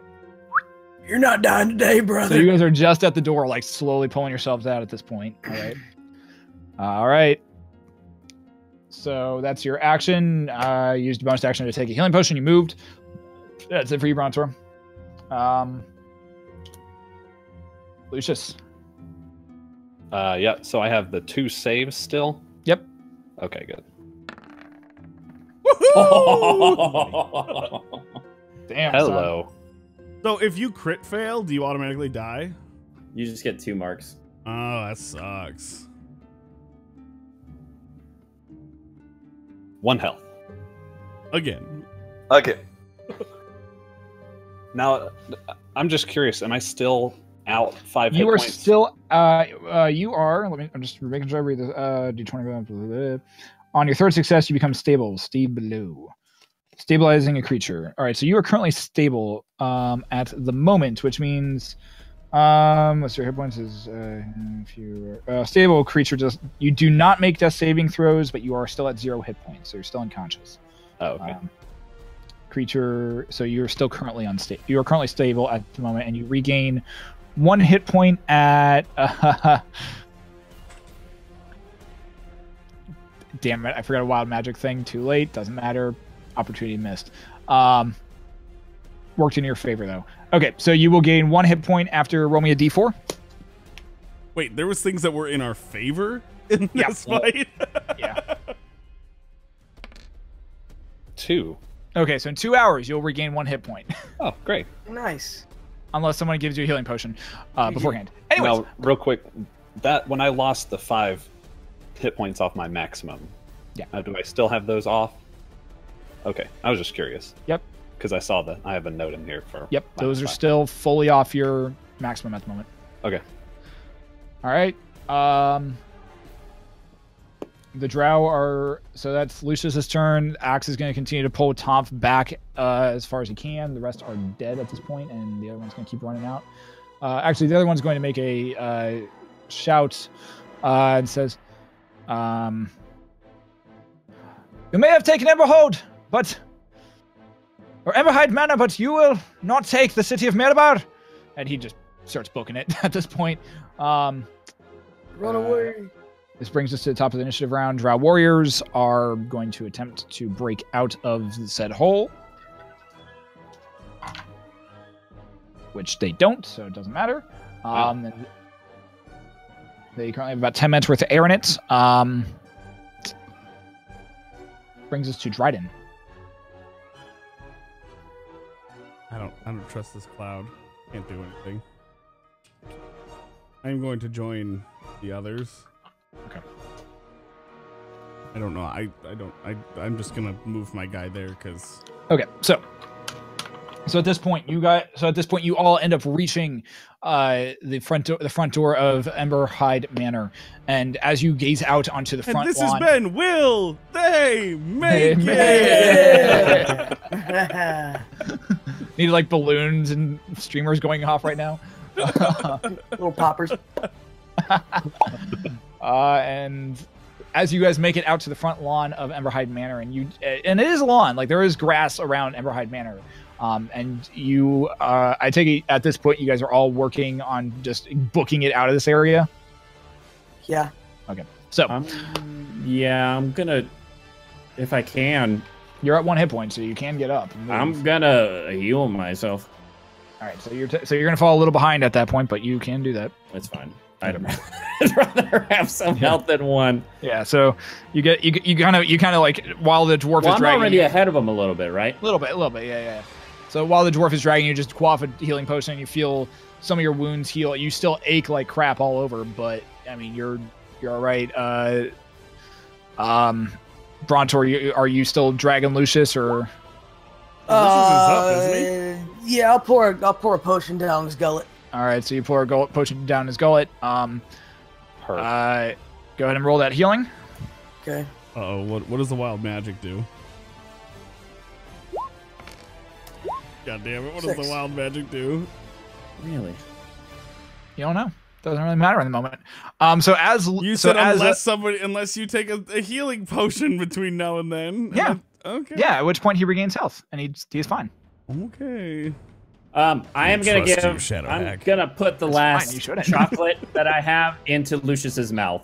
Okay, so you should as I meet up with them. It's a weird mix. Well, they're behind you at this point. So well, I didn't know if me stopping to heal would be enough. The dwarf is still pulling you at this point. He hasn't really noticed you're not unconscious or you're conscious again. Well, then I'm gonna struggle out of that.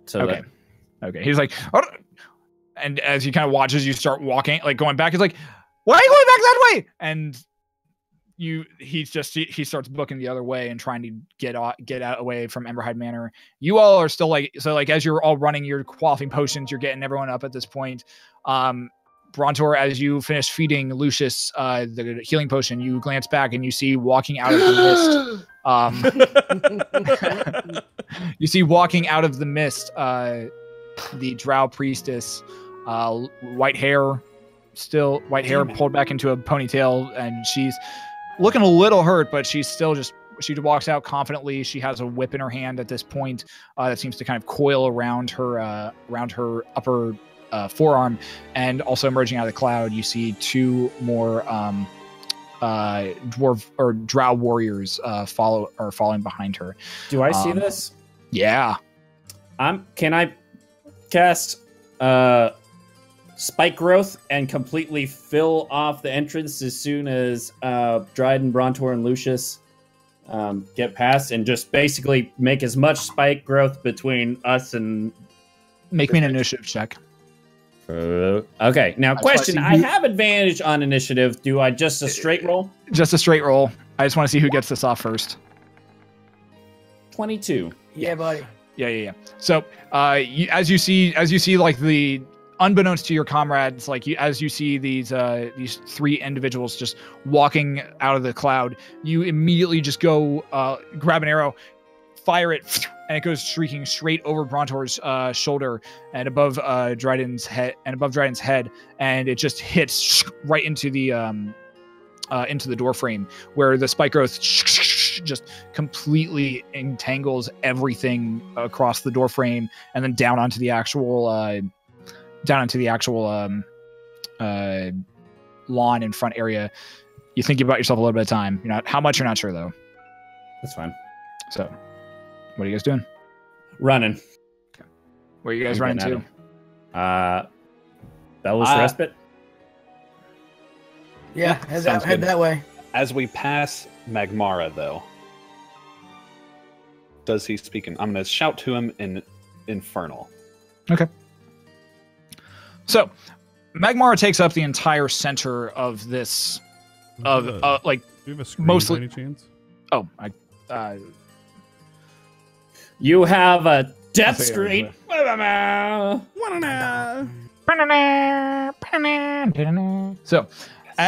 so Magmara, interestingly enough, takes up the entire like central portion of the ring structure. As you all race and out away from Emberhide Manor, and Magmara is always very visual in this portion of the city. Pretty much from anywhere in the Undercity, you can see Magmara pretty much moving around. as you race towards him or towards it, you watch as it kind of turns and looks directly towards your group that's running straight at it as you guys are racing towards the actual ring itself, which is the main walkway around the city.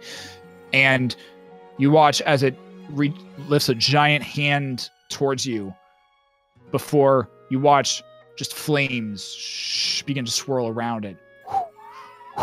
Just this giant firestorm around the hand, around the body, and you watch as it shrinks down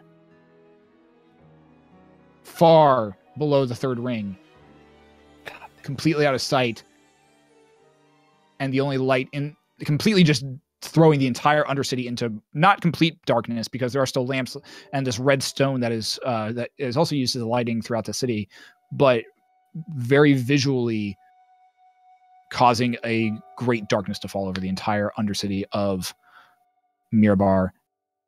And it's here we'll take our 5-minute break as you are racing back towards the Bellows Respite. All right. I need a drink. I'll be back.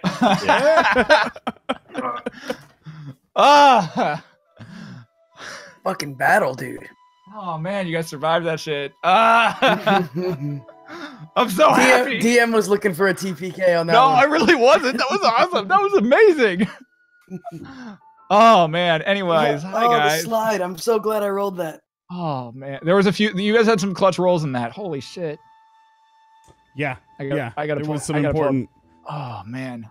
There were some important rolls in that. Oh man, that was. Anyways, hi guys. I'm Shadowhack90. I'm your illustrious dungeon master, and we're playing Dungeons and Dragons tonight. And God, that was scary. As a DM, you never want you're not ever trying to aim for a TPK. That was close. Yeah, a little too close. Yeah. Maybe just rely on Brontor. That's it. Wow. Rely on Brontor. No, don't do that. Pretty hot. No, there were some really clutch rolls there. That was awesome. Yeah, it was good. Yeah, that was a hell of a fight. Considering we thought we were gonna die, at least 7 times. I mean, fucking Leucis went down 4 times. Yeah. Oh, that was wild. But welcome everybody. If you're wandering in and you're saying to yourself, "What the hell is going on?" This is the Riot Sessions. It's our Sunday night Dungeons and Dragons campaign. We normally do it on Shadowhack90's channel, but the first Sunday of every month we do it over here. This will be the last one here, though, as I'm taking a personal hiatus from streaming as of the first of the year. So we will be over on his channel from now on, starting next week, including the first of the month, at least until I return to streaming, whenever that may be. So make sure you're following Shadowhack90 so that you can continue to watch the Riot Sessions. We will be posting the new recap that we showed today, which includes episodes 25 to 39, which we played the entire 1 through 39 in the beginning of the stream today. So that VOD will be up if you want to watch that in one sitting in totality without having to hunt down videos. But there's been a lot going on. It's exciting, and I'm happy to announce, but without any more information than this, that we are getting new artwork done across the board for every character, including the DM, and hopefully even beyond just that as well. So there's some cool stuff coming down the pipe that we are excited to show you guys when it is all said and done. But if you're watching this right now, you are in all likelihood either on my stream, on my YouTube, or on Shadowhack's YouTube, but I'm the Blue Ranger, and thanks for hanging out. I don't know, who wants to talk? Cody, you should say words. Hi guys, my name's Codybedrock 36. I'm a streamer out of Atlanta, Georgia. I like to play video games. I play everything from Destiny to Dungeons and Dragons to role players to fighters to, but yeah, I do it Monday, Wednesday, Friday. Playing a lot of what's that game? Fortnite lately. Yep. And I started at 7:30 p.m. Eastern Standard Time. So Codybedrock 36, y'all come on over. Come say hi if you guys get bored. Love to see you out there. Playing a lot of Diablo with my boys. Chill. Chill. Killing And demons. yeah, we have a lot of fun with that. But that's all for me. Yeah. I think I'm So, I think I'm like visually sweating after that. Let's throw it over to old Goose and Gander. Hello, everybody. My name's Zach. Grey Goose Eggs on Twitter. I don't stream, but I play a lot of video games. They're a lot of fun. Like Cody said, we've been playing a lot of Diablo lately, getting back into it. It's pretty good. I'm gonna try and eventually go for one of the top tiers on the leaderboard with Mr. Shadowcawn's help here. What? We're gonna go for one of the top tiers on the leaderboard on Diablo for Greater Rifts. We got it. 124. 124. Look for us. Shadowcawn and Grey Goose Eggs. That's right. That's pretty much it. It's a lot of fun. Here pretty soon, we're going to do another giveaway on Twitter. Ooh. Hey, Looking Shadowcawn. out. What do you do on the internet? I play D&D every Sunday. Here on this... the last time on this channel, but forever... Forever. Doesn't matter where we go, who we're married to, how many dogs we have. Shadowhack 90's channel also does this every Sunday, 7:30 Eastern. You can also find me on twitch.tv/Shadowcawn, and you find me on Twitter with the same handle, Shadowcawn, but playing games. That's pretty much it. Like Zach was probably talking about, been playing a lot of Diablo lately. It's been nice to just relax and not worry about anything. Just to blow minions and demons up. Yep. Nice. I would like to throw in that my Christmas tree is nearing completion. So I'm getting close to Blue's festive. Oh, look at you. You don't have this dank-ass Santa on top, though. Nah. I've got some sweet ornaments, but they're not up yet on that one. You want to see my Christmas tree? Doesn't want to come off. It's over there. Little tiny one. Yeah, my fleur-de-lis. That's Yeah. about the only Christmas wood that's going to be in here. That's what she said. Damn right. As far as to the people who keep saying, what did I miss? A whole bunch. There's a whole lot of nonsense. And it's still not done. No. We ain't out of it yet. We ain't out of it yet. Mm-mm. There's a whole lot of nonsense. But for the time being, we have escaped death. Momentarily. Momentarily. with 2 crit death saves. Yeah, there were some really clutch rolls in that. Really good rolls. I was literally, I was gonna die if I didn't roll good on that one. I was actually, if you hadn't have come back, I was gonna give you my next turn, the transfusion, and probably taking my health from me to give to you to get out of there. Me? Yeah. I was trying everything to get everybody out of there. I was trying my But best. you got out. We did it. I did. In a body bag.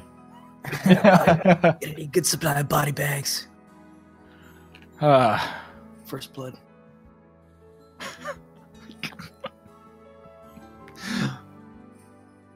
Everybody's drinking water right now. Everybody's perspiring. I'm drinking chai tea right now because I was like, I need something to just chill and relax. I was like, I swear to goodness, the first time that Tonph ever goes down and he's gonna die. I was like, so pissed. This just shows you how attached players get to their characters, guys. Like, they thought losing one player character was bad. Wow. What about all of them? Yeah, there's interesting. Anyways, so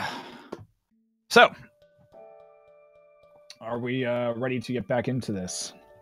Ready. Hold on. No. Yeah. All right, yeah, let's do it. And as we immerse back into the realm, we see our players escaping. We do.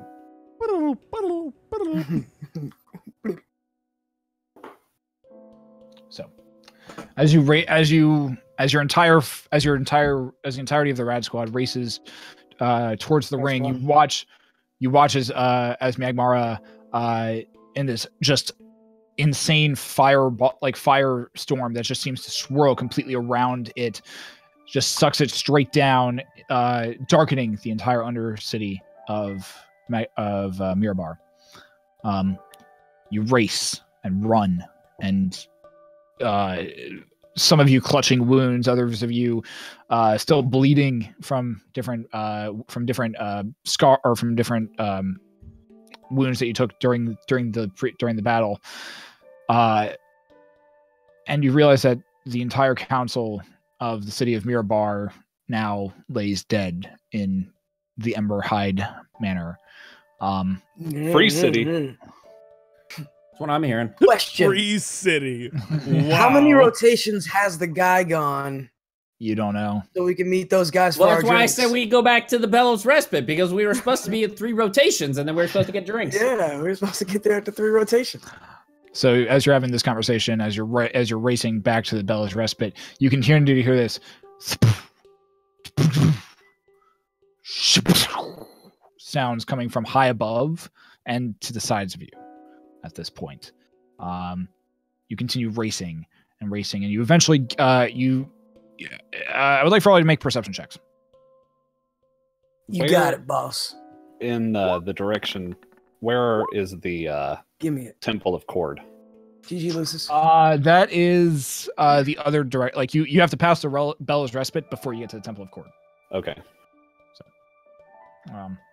can I see the Temple of? Well, I guess I can't because it's blank. At this point, like I mean, there's still like there's like the other way that they've lit the city when Magmara isn't like Magmara was like the main source of light. The other way that they've lit the city is there are lanterns that are set like every few feet that have like this like glowing red stone in it. But I mean, you guys are running a little too quickly to really notice this at this moment in time. However, as you are racing around, you realize that as you're looking, you're starting to see like more and more people who are like dwarves and humans. Like they're all trickling, like dwarves, humans, a few elves here and there, trickling down from the upper rings or from the upper ring, and even Leucis. As you pass this way, you do notice that one of the archways that leads up to the actual upper city. You see about 10 or 12 people exit from there and come racing out of there as you guys go past. And you watch as soon as those 12 people are through, you watch a dwarf in the axe armor come through, shout over to one of his buddies, "That's the last of them!" And you watch as one of the dwarfs, or the dwarf standing next to the archway, places his hand against it, and you watch as a stone shifts into place, blocking off that exit. At that point, to go up, right? To go up to the main city, yeah, to go like to the upper portion of the city. Are they within earshot? You guys, I mean, unless you can slow it down if you want to chat with them, but like you got thaumaturgy.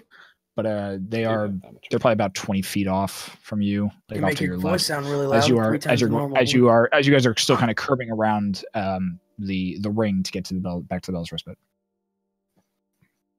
Yeah, I'll cast thaumaturgy to yell at them as we're running, to ask them, "Where's the battle master?"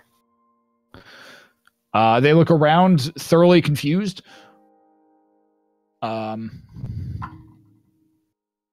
One of them does notice you and like realizes that you were the one who spoke. "He's up top. I've never seen anything like it. He's leading our forces. He's dealing with the problem out there." For the best. At this point, you guys keep running and keep running. Godspeed, Battle Master. Eventually, you guys make it back to the Bellows Respite, and you find it very overcrowded. You do find, oddly enough, Tonph's Coffee Brewery still there, and you actually find there oddly to be a line of people wanting to buy Tonph's coffee. Or what did you guys? Boulder Brew. Boulder Brew. Yeah, Boulder Brew. It's a dark roast with a slight hint of arugula and Boulder.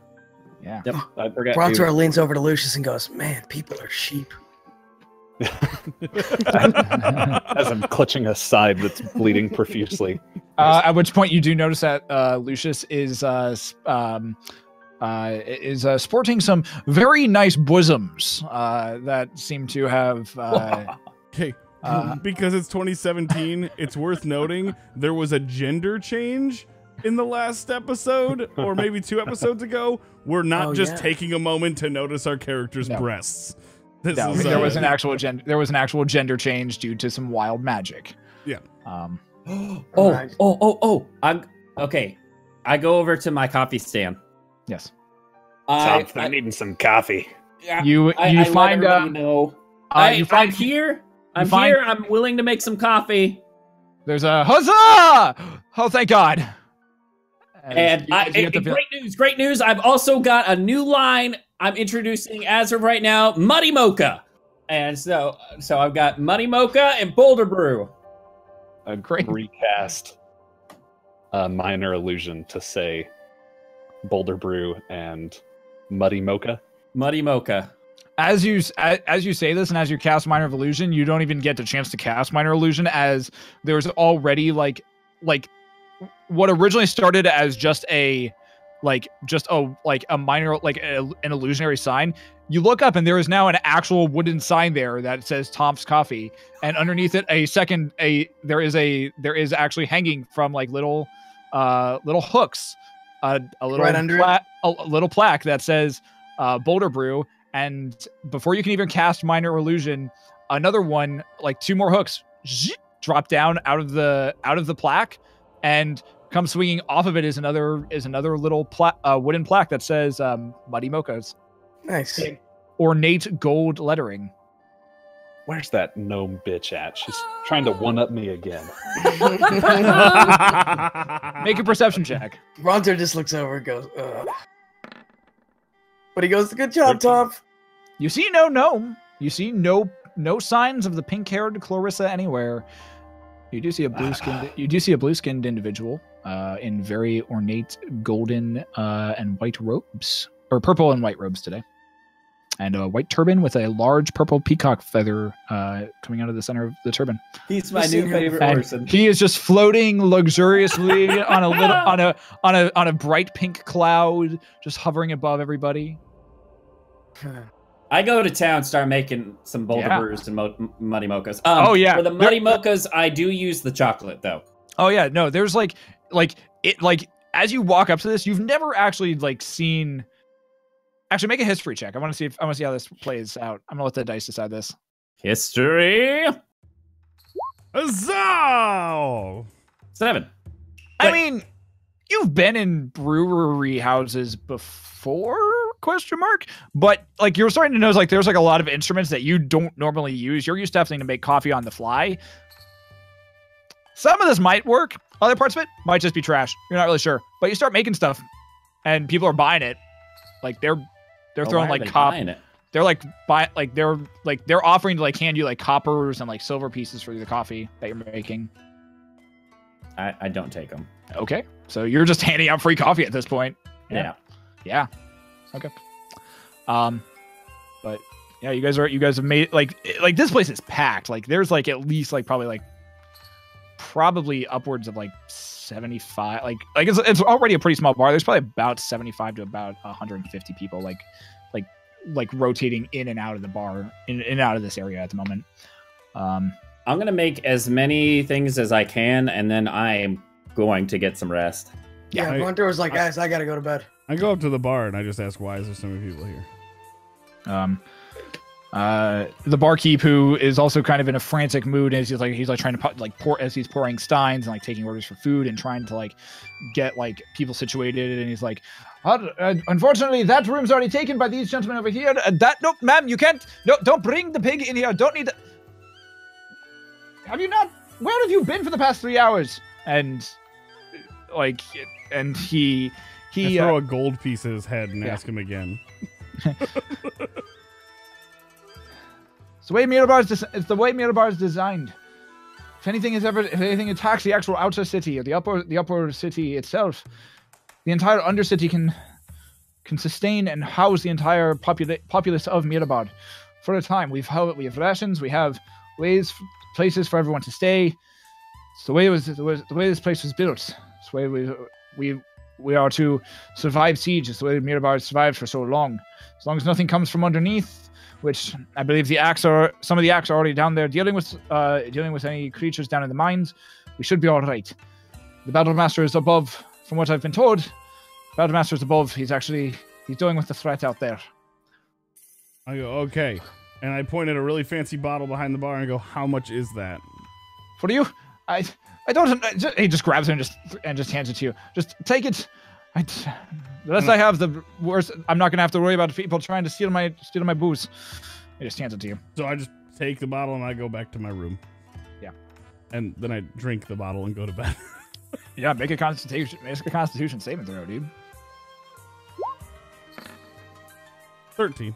Yeah, you get significantly drunk, and it is very helpful, especially after the day you've had. It's great. You pass out on your bed. I'll Nice. do the same. All right, Leucis goes and passes out as well. Tonph finishes making some coffee, goes and passes out. Brontor, anything you would like to do before the evening is up? Sure. Or technically, I guess before the afternoon's up at this point. Oh, I didn't get in my daily studying, though. I will study while falling asleep. No, I'm gonna go to bed. Okay. Lucius, make me an intelligence saving throw with disadvantage. Or not saving throw, intelligence check with disadvantage. Sorry. 10.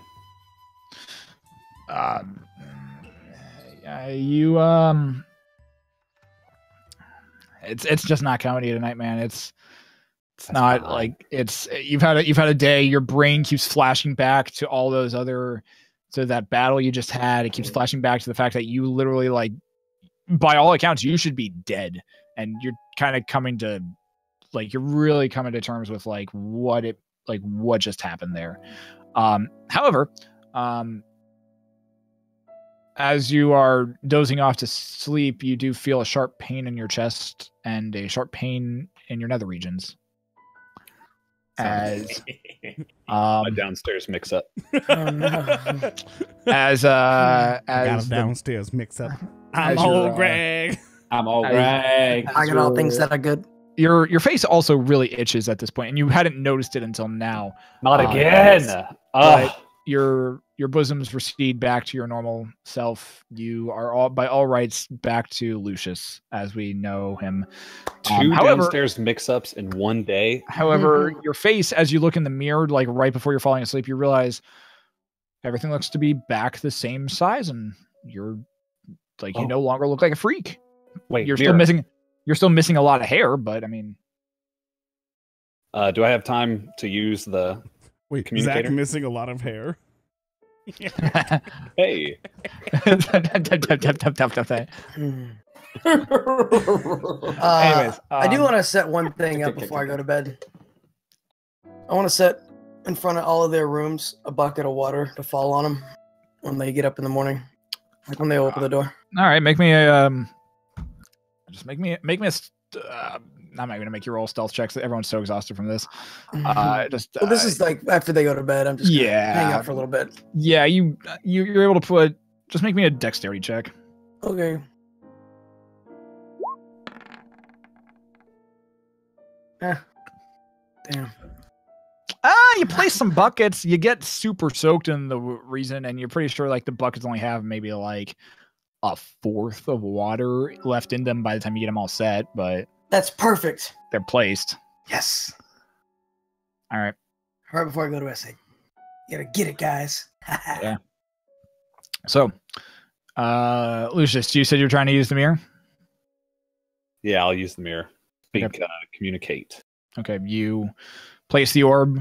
The orb melts into the mirror and turns this glassy pink and purple color. And as you glance through, you can see the inside of the sitting room. I yell, "Night mantles! Is anyone there?" No response.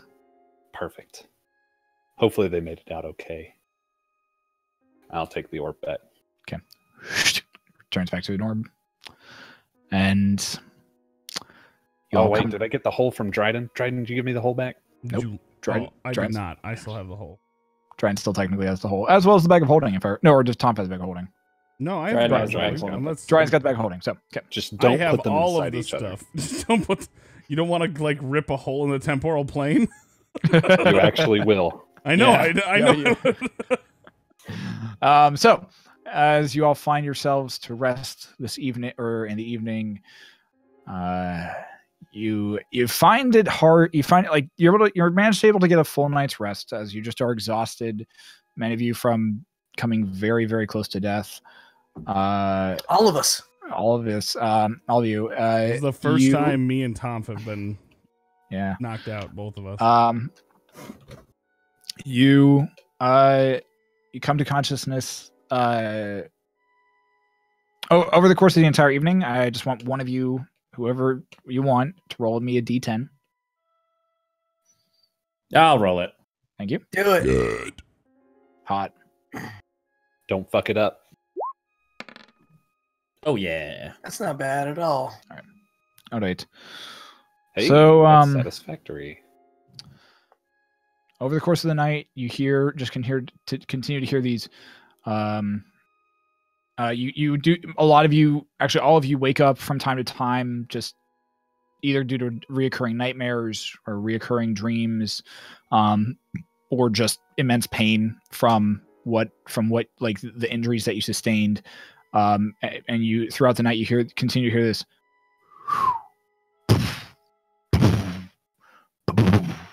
sound coming from, once again, above you and from the sides of you guys. About halfway through the evening, you kind of stop, like during one of your wake ups, like later on in the evening, you hear less and less of them. You wake up the next morning, safe in your beds, all your items still there, still in your rooms. But you all come to consciousness. The day is yours. What would you like to do? Get my hole back. I want to hang in my bed and just listen for a little bit. Gotcha. I go to leave my room. Make a dexterity saving throw, Lucius. 9. You walk out the door, and you are greeted to a nice clink, just splash of water and a bucket landing on your head. You are immensely drenched at this point. How much of the blood stains does this remove from my robes? Like none. Like, I mean, it gets your robes like soaked, and like if you started like washing them now, you might get like some of the stuff off the shoulders, but that's all right. I still have the bonus to charisma, right? They're not totally destroyed. Oh no, it's just water. Good. I'm gonna say the phrase to get some more chocolates. Yep. 12 chocolates. I get so many chocolates. Hot damn. Nice. Yes. Hot damn. Those chocolates were clutch, man. I am gonna actually. Am I? That was one of my I know we're rolls well ever. rested, but is there any sort of ailments? Am I still feeling really groggy? That kind of thing. I mean, all of you are feeling like all of you are still really sore, and a lot of you have to change bandages like the next morning, as like some of your wounds are still healing. Dryden, you've got a lot of wounds that are still healing. But what? I'm gonna eat some chocolates. Because I took like 140 damage total yesterday. I'm gonna eat 4 chocolates. Well, considering one of them punctured your lung, and the only reason like that's even like kind of like healed is because of the healing potion that you took. Yeah. 4 chocolates. Cool. You feel your energy rejuvenate. You watch as like some of your wounds sealed back up, and as though there's just skin, just new skin over it, and you're good. I'm gonna go check on everybody else. Okay. Make me a dexterity saving throw. Just did. Nice. Already knew it was coming. Yep. Yeah. You post open the door and you hear this, and you look up immediately, just in time to see a bucket just come crashing down to the floor, water spilling at your feet. Brontor still goes. I wipe my brow. It's I narrowly escaped death. It's the closest you've ever come to a shower in recent memory. In a little bit, I was mildly worried. I'm gonna go check on Dryden. As you approach Dryden's door, you see a bucket once again hanging above his door. I'll go to Dryden's door also. I'm gonna knock the bucket off. Okay. Make me an acrobatics check or athletics check to see if you can get up to it. Athletics, please. One. I'm like fine. You mean 2? Athletics. Oh. You literally just walk over to the molding on the side of the door and just and just go scattering across the floor. You slide back down, knock on Dryden's door. Man, what's with all these buckets, Tom? I don't know. You want a bucket? Well, if I had my hole, I would gladly take a bucket. I'll take a bucket. Okay. I grab a bucket. Add a bucket to your inventory. Yeah, I got a bucket. After hearing the 4th bucket fall, Brontor comes up. Wait, there was 4 buckets? Hey. Or 3 buckets, excuse me. I was gonna say you walk out your door, a bucket falls on you. I don't know if Brontor was that smart. You know, maybe. Roll me an intelligence check. Oh, it was a long. I just want to see how this works. I just want to see how this works. Yeah. Make me a dexterity saving throw. You went as you're going into your own room. You're like, Yeah, I put it on. I sure as hell don't remember putting a bucket up there, but I could have. Absolutely good. Yeah. You walk out. You're just drenched in water. Anyways, you're at Oh, hey, what are we doing? Dryden! Dryden! Hold on, I got a hammer that can open that door up. Go ahead, open it up. clear it in. All right, I'm gonna hit the door with a hammer. Okay, you hit the door with a hammer, and as you do, it swings open. Good morning. Dryden! I got some chocolate. I'm still in. some I'm breakfast. in bed, fully nude. This is not anything that we haven't seen. I was gonna say, This is not new to us. Yeah. I'm just what? Let's go. I got Food. chocolate. I don't. Wait, what? Brontor, Sausage. Give me my whole back. Brontor, Yeah. what? Food. Let's go. No, no food. Food. I got chocolate. No sleep. Ooh, chocolate. Ooh, You chocolate.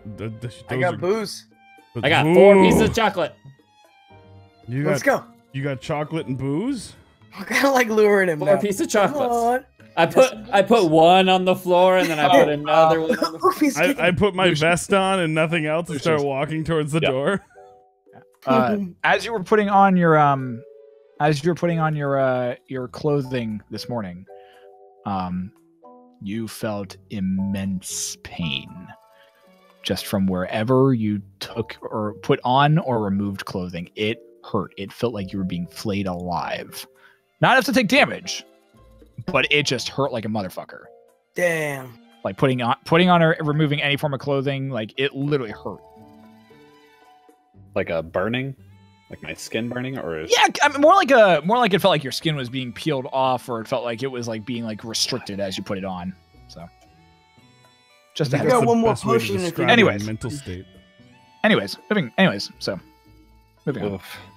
Let's go get breakfast. Put Question: 4 chocolates on the ground. Do the chocolates cure my hangover?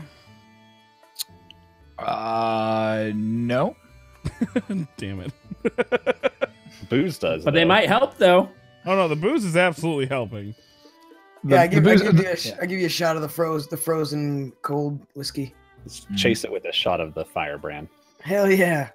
Hey, Hot ice. Give me some of that too, Brontor. Let's do this. You got Icy it. hot.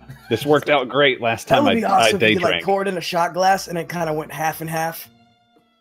Ooh. Are you pouring Firebrand and the Frost At stuff? the same time. Dude, I feel like aren't you getting pretty low on the Frost stuff? I feel like Yeah, I gotta buy a new bottle. We all like shoot some of it. I was gonna say I feel like you're getting pretty low on that. I got like 3 or 4 shots Well, I left. know he went through one bottle already, and he bought one when we got here. Oh, so yeah, you still okay? So you're probably about half. I got 3 or 4 shots left. Yeah, all right. So yeah, we'll still 3 or 4 shots in that. Okay. I'm gonna go back to my coffee shop, and I'm gonna make a whole new batch of muddy mochas and Boulder brews. You find they're actually working the coffee shop. You find the gnomish barmaid that Leucis had a wonderful time with, actually working on making coffee and filling orders. And can I see how she's making it? Yeah, and she's making it horribly wrong. What? What are you doing? What are you doing? What are you doing? I'm taking orders. I'm helping. No. I'm helping fill the coffee. That's not Boulder Brew. She's still making. She's still. I just walk over. I'm like, no. Let me show you. And I start grabbing some of the rocks on the ground. And I get some. Yeah. I try and go around and see if I can find some like herbs and arugula and stuff like that. You don't even have to go far. Like literally, as you're like saying this and like thinking about this, you look underneath the actual like in the like under cabinets, and you actually find everything you need perfectly laid out there, labeled immaculately, and in just little glass jars. Okay. So, all right. What was your name again, gnome lady? Okay, it doesn't matter. You were doing it wrong. You're doing it wrong. Let me show you. Look here. And I bring out some of the chocolates. I go, first of all, to make the muddy mochas, you need this. You need about half a gallon of warm water, not hot water, warm water. It's got to be about a little bit warmer than lukewarm. And then about another half gallon of cold water. And now this has got to be cold water. And you mix the two of them together and into a 2-gallon bucket. And once you get the 2-gallon bucket, you take about 3 cups of dirt and you mix it in there. Get a nice, where it's a nice kind of paste. She's just like actively like taking notes down. Like you get a nice little paste going on, and then you take these chocolates. See, these are the special ingredients. These are my special chocolates. So you can only make this if I'm here. Well, this is how you do it. So for each gallon that you make, you gotta put 2 chocolates in. So since we got 2 gallons right now, we gotta have 4 chocolates. Luckily enough, I already prepped for this. Put the 4 chocolates in there. We're good to go. Heat that up to about a balmy 200 degrees. We'll be good to go. And she's like actively and like she's like actively taking notes and like trying to like work the exact way you do. And after about like in 23 minutes, you think she's kind of got. Okay, all right, and then since these were just such horrible orders, I'm sorry, everybody. The next rounds are free. Everybody who wants up free coffee and muddy mochas. The blue-skinned individual in the turban floats down and says, "I thought all of them were free. I thought all of them were free in the you've been offering all of them free for the past 3 days that you've been doing this." Yeah. Are we charging for them now or not? No, we're not still charging. free. Okay, so not charging. Good. Yeah, that's what I said. They were free. It's on the house. Yeah. There's a giant huzzah. Speaking of coffee, Tonph, I want to try one of those new muddy mochas, my man. Oh, I made a muddy mocha for what a Leucis. night. Yeah. Do I notice the gnomish bartender there with him too? Yeah, she's not hard to miss. Oh, hello. She make a persuasion check. Off a hello? Off a hello. Because she's right now more concerned about the coffee that she was making wrong. 24. Okay, she looks over and she's like, "Hi, how are you doing tonight?" I've had better days. You're looking a lot better since last time I saw you. Your face was doing something weird. I wasn't really sure what it was doing. Now it looks... it's mostly back to normal. What happened to your hair? I pop over his shoulder and go, "None of us know what was going on with his face. You're not alone." And then just keep going. She looks not really even confused. I knew. So, yeah. Right. But yeah, the hair comes and goes. It's part of it. No, okay. And she's like still trying to like she's like carrying conversation on while she's making the coffee as well. Anyways, so yeah, I'm good. I'm busy doing the coffee stuff. Okay. I want to order a bottle of booze and a breakfast. All right, so you order a bottle of booze. I just walk behind the bar and start eating whatever bacon I can find. There's like it's set up at this point like more like giant buffet style. Yeah, I'm gonna make a plate. Then I go up to the buffet and I take the tray of bacon and I bring it to a table. You take the tray of bacon and immediately another one's brought out. That's fine. I'm just taking the tray of bacon. Yeah, you take the tray of bacon over to the nearest table. I'm not trying to ruin everyone's day. I'm just trying to make mine better. Yep. You have what can only be described as a heart attack waiting to happen. Sounds like anyways, so you have a wonderful breakfast filled with coffee, conversation with your gnomish barmaid Nora, who you've been chatting with recently, and bottle of booze. How much that cost? I'm sitting there helping Nora. I ask, what the heck's going on? Is it the same? Is it the same frost stuff that you're getting? Yep, same brand. Are you picking up Firebrand as well? I've got the Firebrand. Yeah, he's got the Firebrand. Okay, how much do you have left of that? That's a new bottle, isn't it? I bought it yesterday. But okay, so yeah, you got plenty. You got plenty. All right, so you bought your liquor? Yeah. So yeah, you get it's about 20 gold for Firebrand, and you buy the last bottle that is here in the Bell's Respite. Excellent. And Cody, Cody for your frost stuff, Mark just like say like I don't know, say like 25 shots. You got it. Just so you're aware. I know it's getting micromanagey, but it's still fun. I will study my arcane arts while I eat. Okay. But you all have dinner. You all have a wonderful breakfast, and about halfway through the breakfast, you hear another. I apologize for after throwing the tray, after finishing the bacon and screaming another. I ask Nora what's going on. Like, does she know any, or has she gotten word of what's going on? Who's attacking? What's going on? I'm not really sure what's going on. I was down here. I was working my shift. When something started happening, we started hearing these loud thunderous booms going on, and next thing we know, just more and more people are coming down. They wouldn't evacuate the upper city portion if it wasn't dire, but. The pink-haired one, the pink-haired lady, went scampering off with the elf, the black or the red-haired elven individual, who had that giant like wooden shield that he carried around.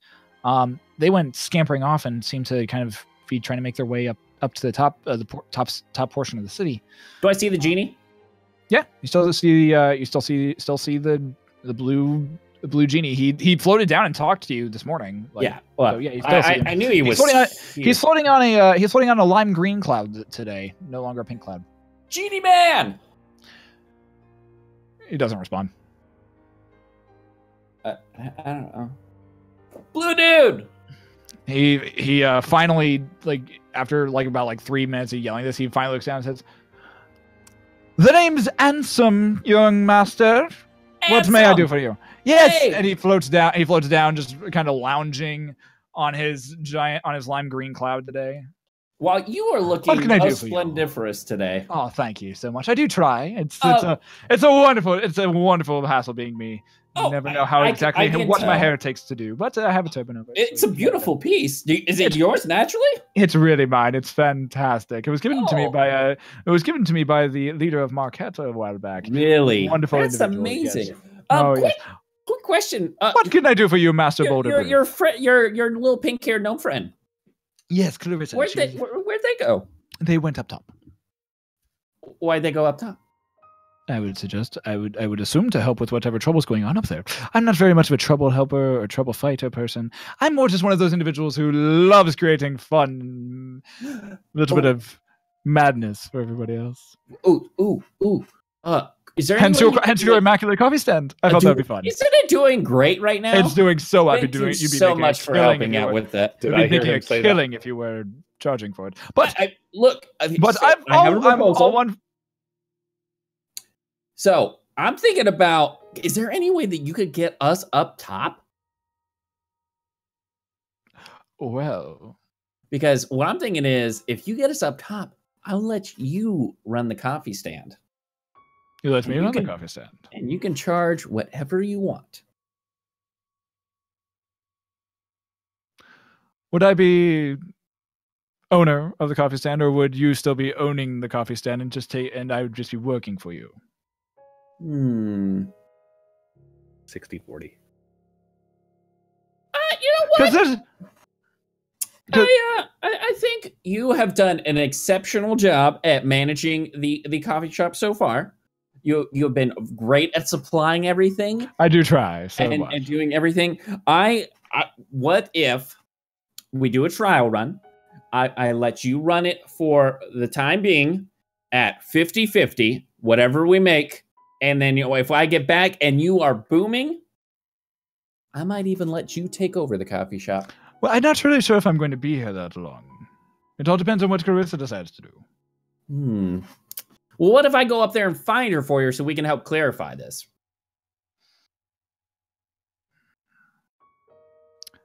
How about this?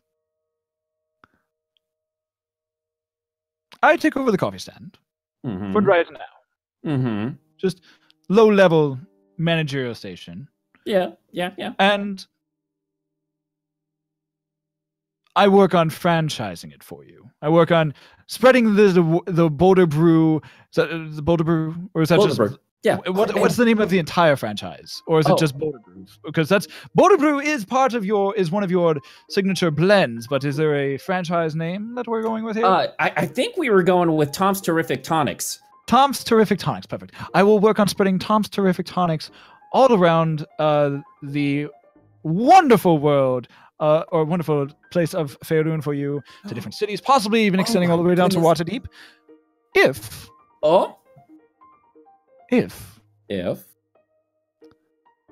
in your travels you happen to make it your way to the Feywild.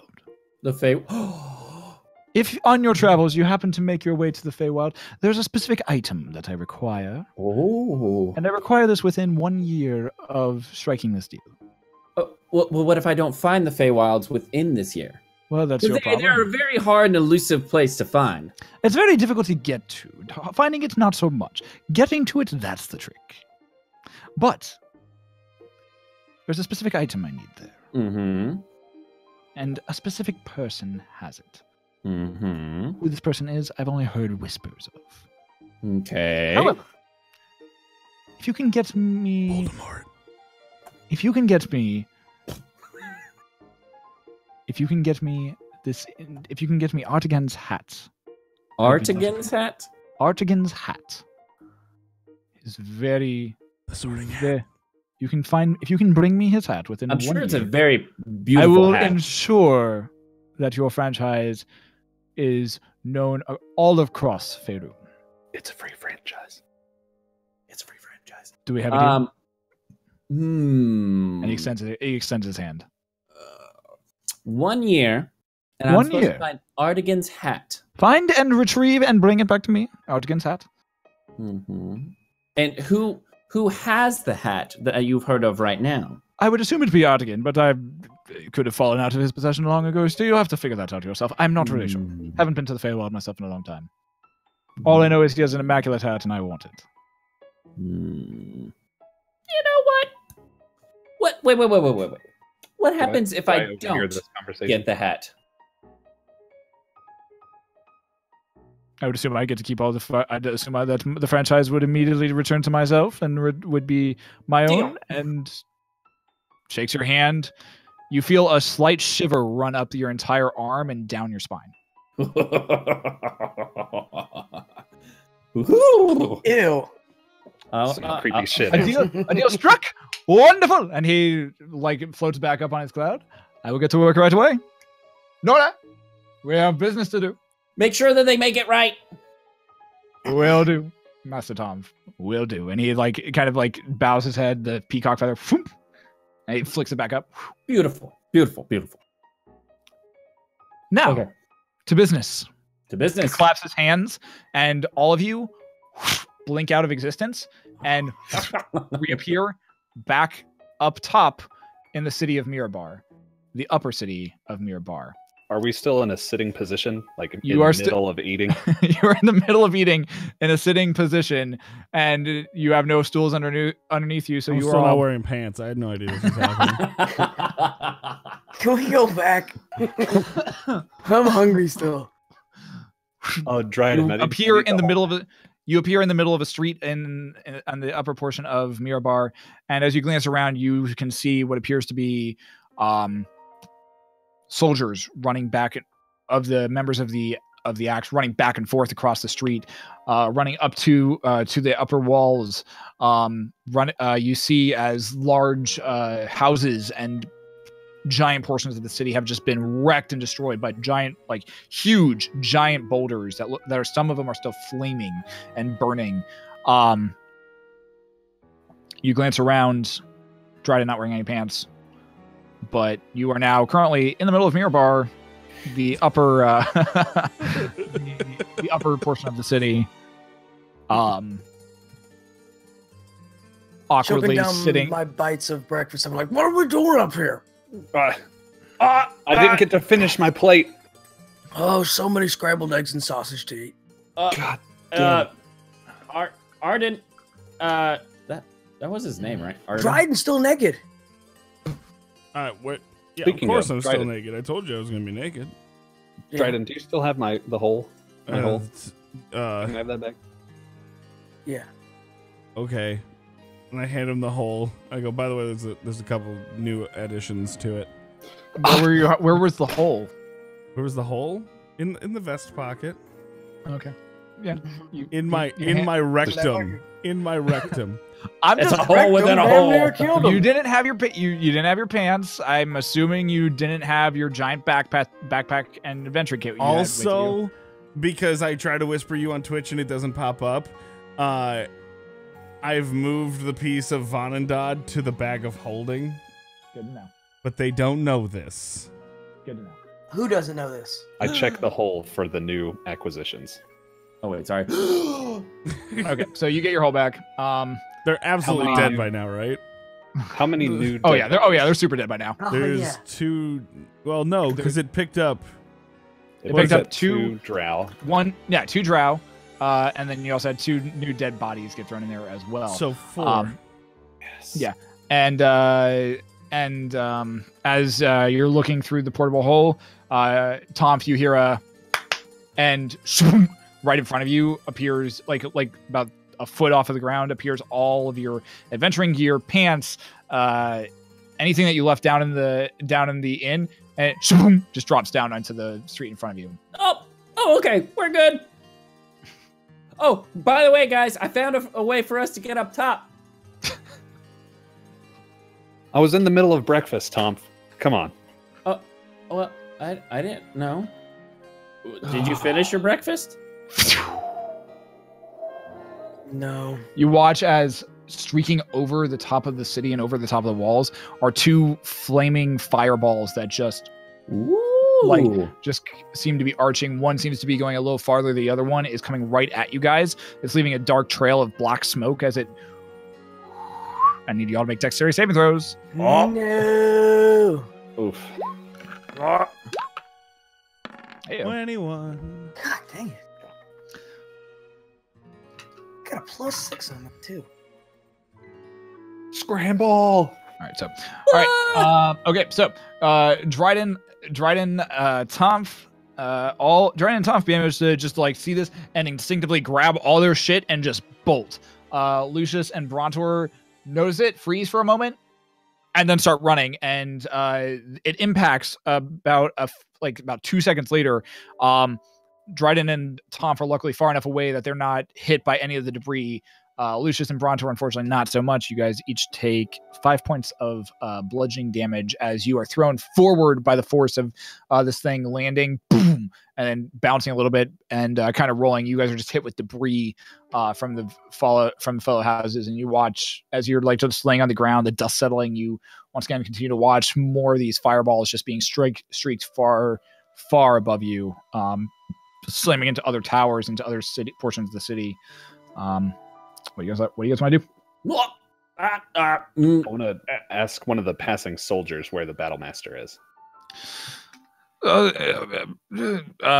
you grab one of the soldiers and he's like, "Oh, he's over there. And he points like kind of off in the west and like in a westward direction. Last thing I knew, he was actually over there, leading the not leading, but planning out the attack that's about to happen and coming up with a strategy for what's going on." Cool. All right. I cast Pass Without a Trace and say, "Let's go." All right. So stealth checks from all of you if you guys are going stealthily. I'm going stealthily. Cool.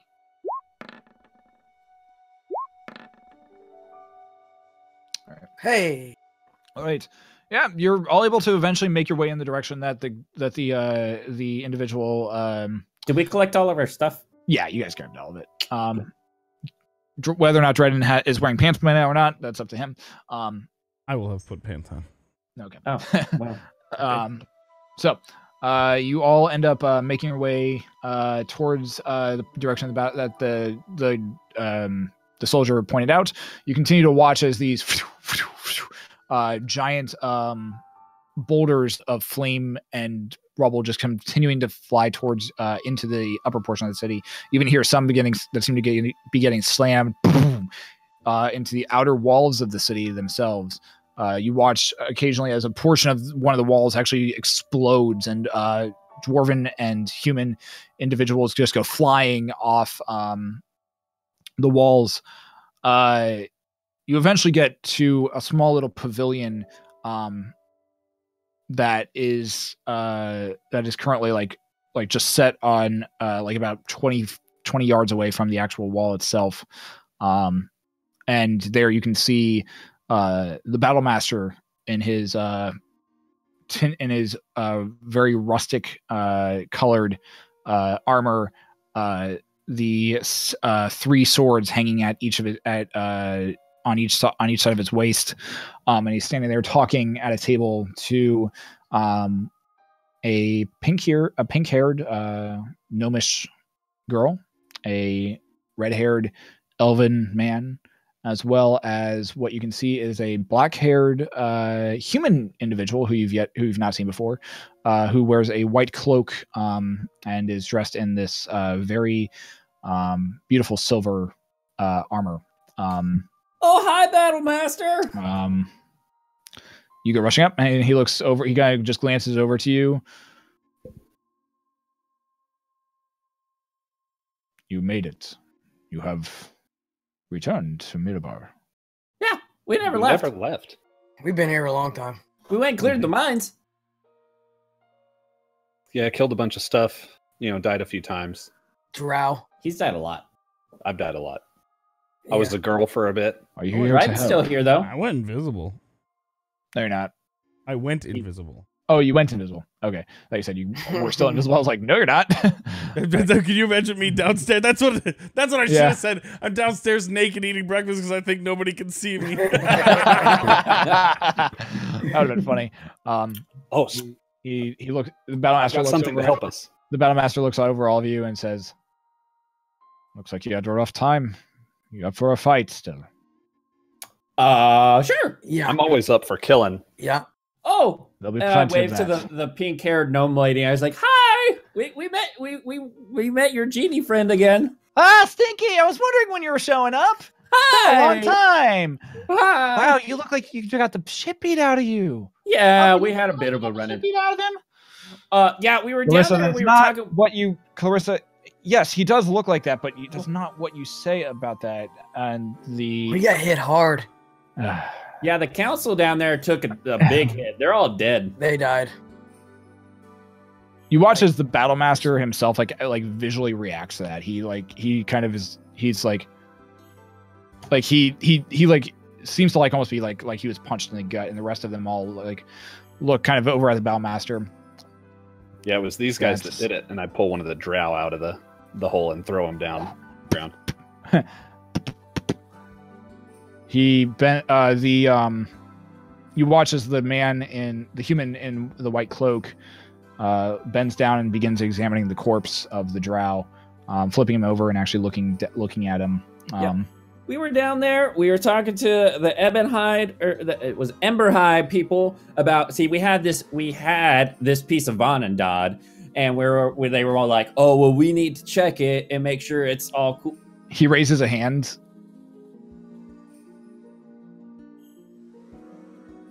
He closes his eyes for a moment or two. There's still like just fireballs just going over. Is this guy okay? I'm gonna need that body back. And Tonph, you feel just a slight, for the second time within the past like 20 minutes, you feel a slight shiver just go down your spine. And the Battlemaster opens his eyes, looks over towards the red-haired elven individual. What they say is true. Council is dead. It'll be to the head of each clan to choose a new council member soon. But for now, we have bigger things to worry about than politics. Salix, what say you about these drow? Does there need to be concerned? The black-haired human glances down and kind of mutters over the corpse, and you kind of hear him actually speaking and talking and actually asking questions, such as who sent them, or who sent him, why were they here, what was their purpose. He stands up, like color visually drained from his face.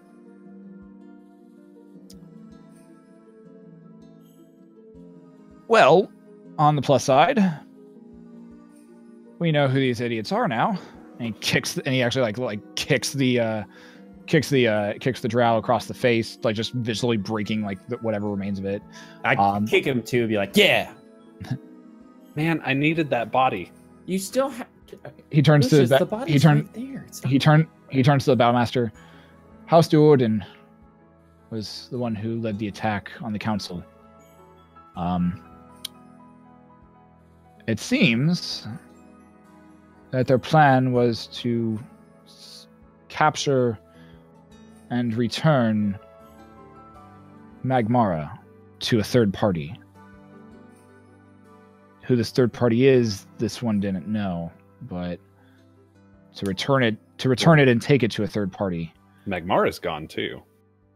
Yeah, he shrunk. Yeah, he told me as much. And he looks over at Leucis. And said, "He told me as much." I'll take it back now. He just talk to that dude. Yeah, I like curb stomp him some more. He's like, "Why won't you die?" He's already dead. What? I'm a cleric. My name is Salix Dryden. And we had a cleric once. We did. Speaking of which, when are you gonna bring her back? Oh yeah, she went. I don't know what happened to her. I mean, the Battlemaster is like visually getting a little concerned or a little like befuddled at this point. He's like, "Quiet. We have bigger fish to fry at this point, or at this You got time." Fish? Fish sounds really good right now. I didn't even finish my breakfast because Tom got a shot. I talked to the genie guy, and I wish they were fish. These giants and these orcs. Oh, we got giants and orcs now? Oh my. Giant orcs? They're going to be difficult to deal with. Yeah. Ordos Custodes, what say you? Think you can deal with this? Think you can deal with at least part of them? And you watch as the elf and Clarissa and Salix all nod to the Battlemaster. And you, Rad Squad, you think you can take care of another portion of them? Easy. Probably, yeah. Good. Yeah. Myself and the Axe will take care of the push that comes here. And the rest of you, we need defense over there, and he points kind of towards the west. We need defenses over there, he points to the east. I'll send... We'll see. Ordos, Tyrion, do you think Riven can possibly help? And Tyrion just looks down and looks up and says, once he's back from scouting, he'd be fine. Good. Have him and your other friend take the southern wall. They're like, all right. Have Axe split off with each group. And it says, good hunting. This is going to be a tough one. Yeah. I love a good manhunt. Cool. So for you, maybe. Your arrogance sorry. betrays you. You really have no idea what we're up against. And he walks like back to the wall and just kind of motions to follow. Yeah. We have to fight with the battle man. And Wait. you walk and follow him into the actual wall itself and into what you can see is like a small opening, or like an opening where like a giant rock kind of came through and burst forth. What you see before you can only be described as a minimum of, just on this side of Mirabar, a minimum of Check a look. 20,000 orcs from what you can see. Just all in battalions. Plant just your all, god, like, you different fucking portions moron! Of like all in like just like file and rank, which for orcs is weird. You also see like a large portion of them that look very just disorganized and like in a giant blob, and some of them seem to be riding horses. Other portions of them seem to be like just screaming madly. And mixed amongst all of them, you can see no less than, just in this small range, 12 fire giants. Some standing there with long, giant greatswords. Other ones with what look like giant Knockers. giant Breasts. troughs. Oh. Giant troughs. Tracts of land. Or giant plows basically in front of them, and you realize it takes you a second to realize that these aren't plows. These are fire giants that have two giant large shields that are just like attached to each arm and come kind of at a triangle angle, almost like a plow. And on each of those shields are just these very long, deadly looking spikes where you can see something swinging from them each time they move. And then there's other ones that just seem to be holding staffs. And it's here we'll pick up next week on the Riot Sessions. Hey. You're welcome. Oh, farts. Fart noises. Because I like farts. Just to let you guys know, when we were headed out, our last little actions coming out of that room where we were fighting all the drow, I was at 6 hit points. Oh, shit. I was at none. Yeah, I think I was actually at negative 40. Welcome, everyone, to the next portion of the story arc, Siege of Mirabar. Oof. Yep. That's gonna be fun. I'm excited to see how you guys handle this. This will be interesting. So we'll pick up here next week.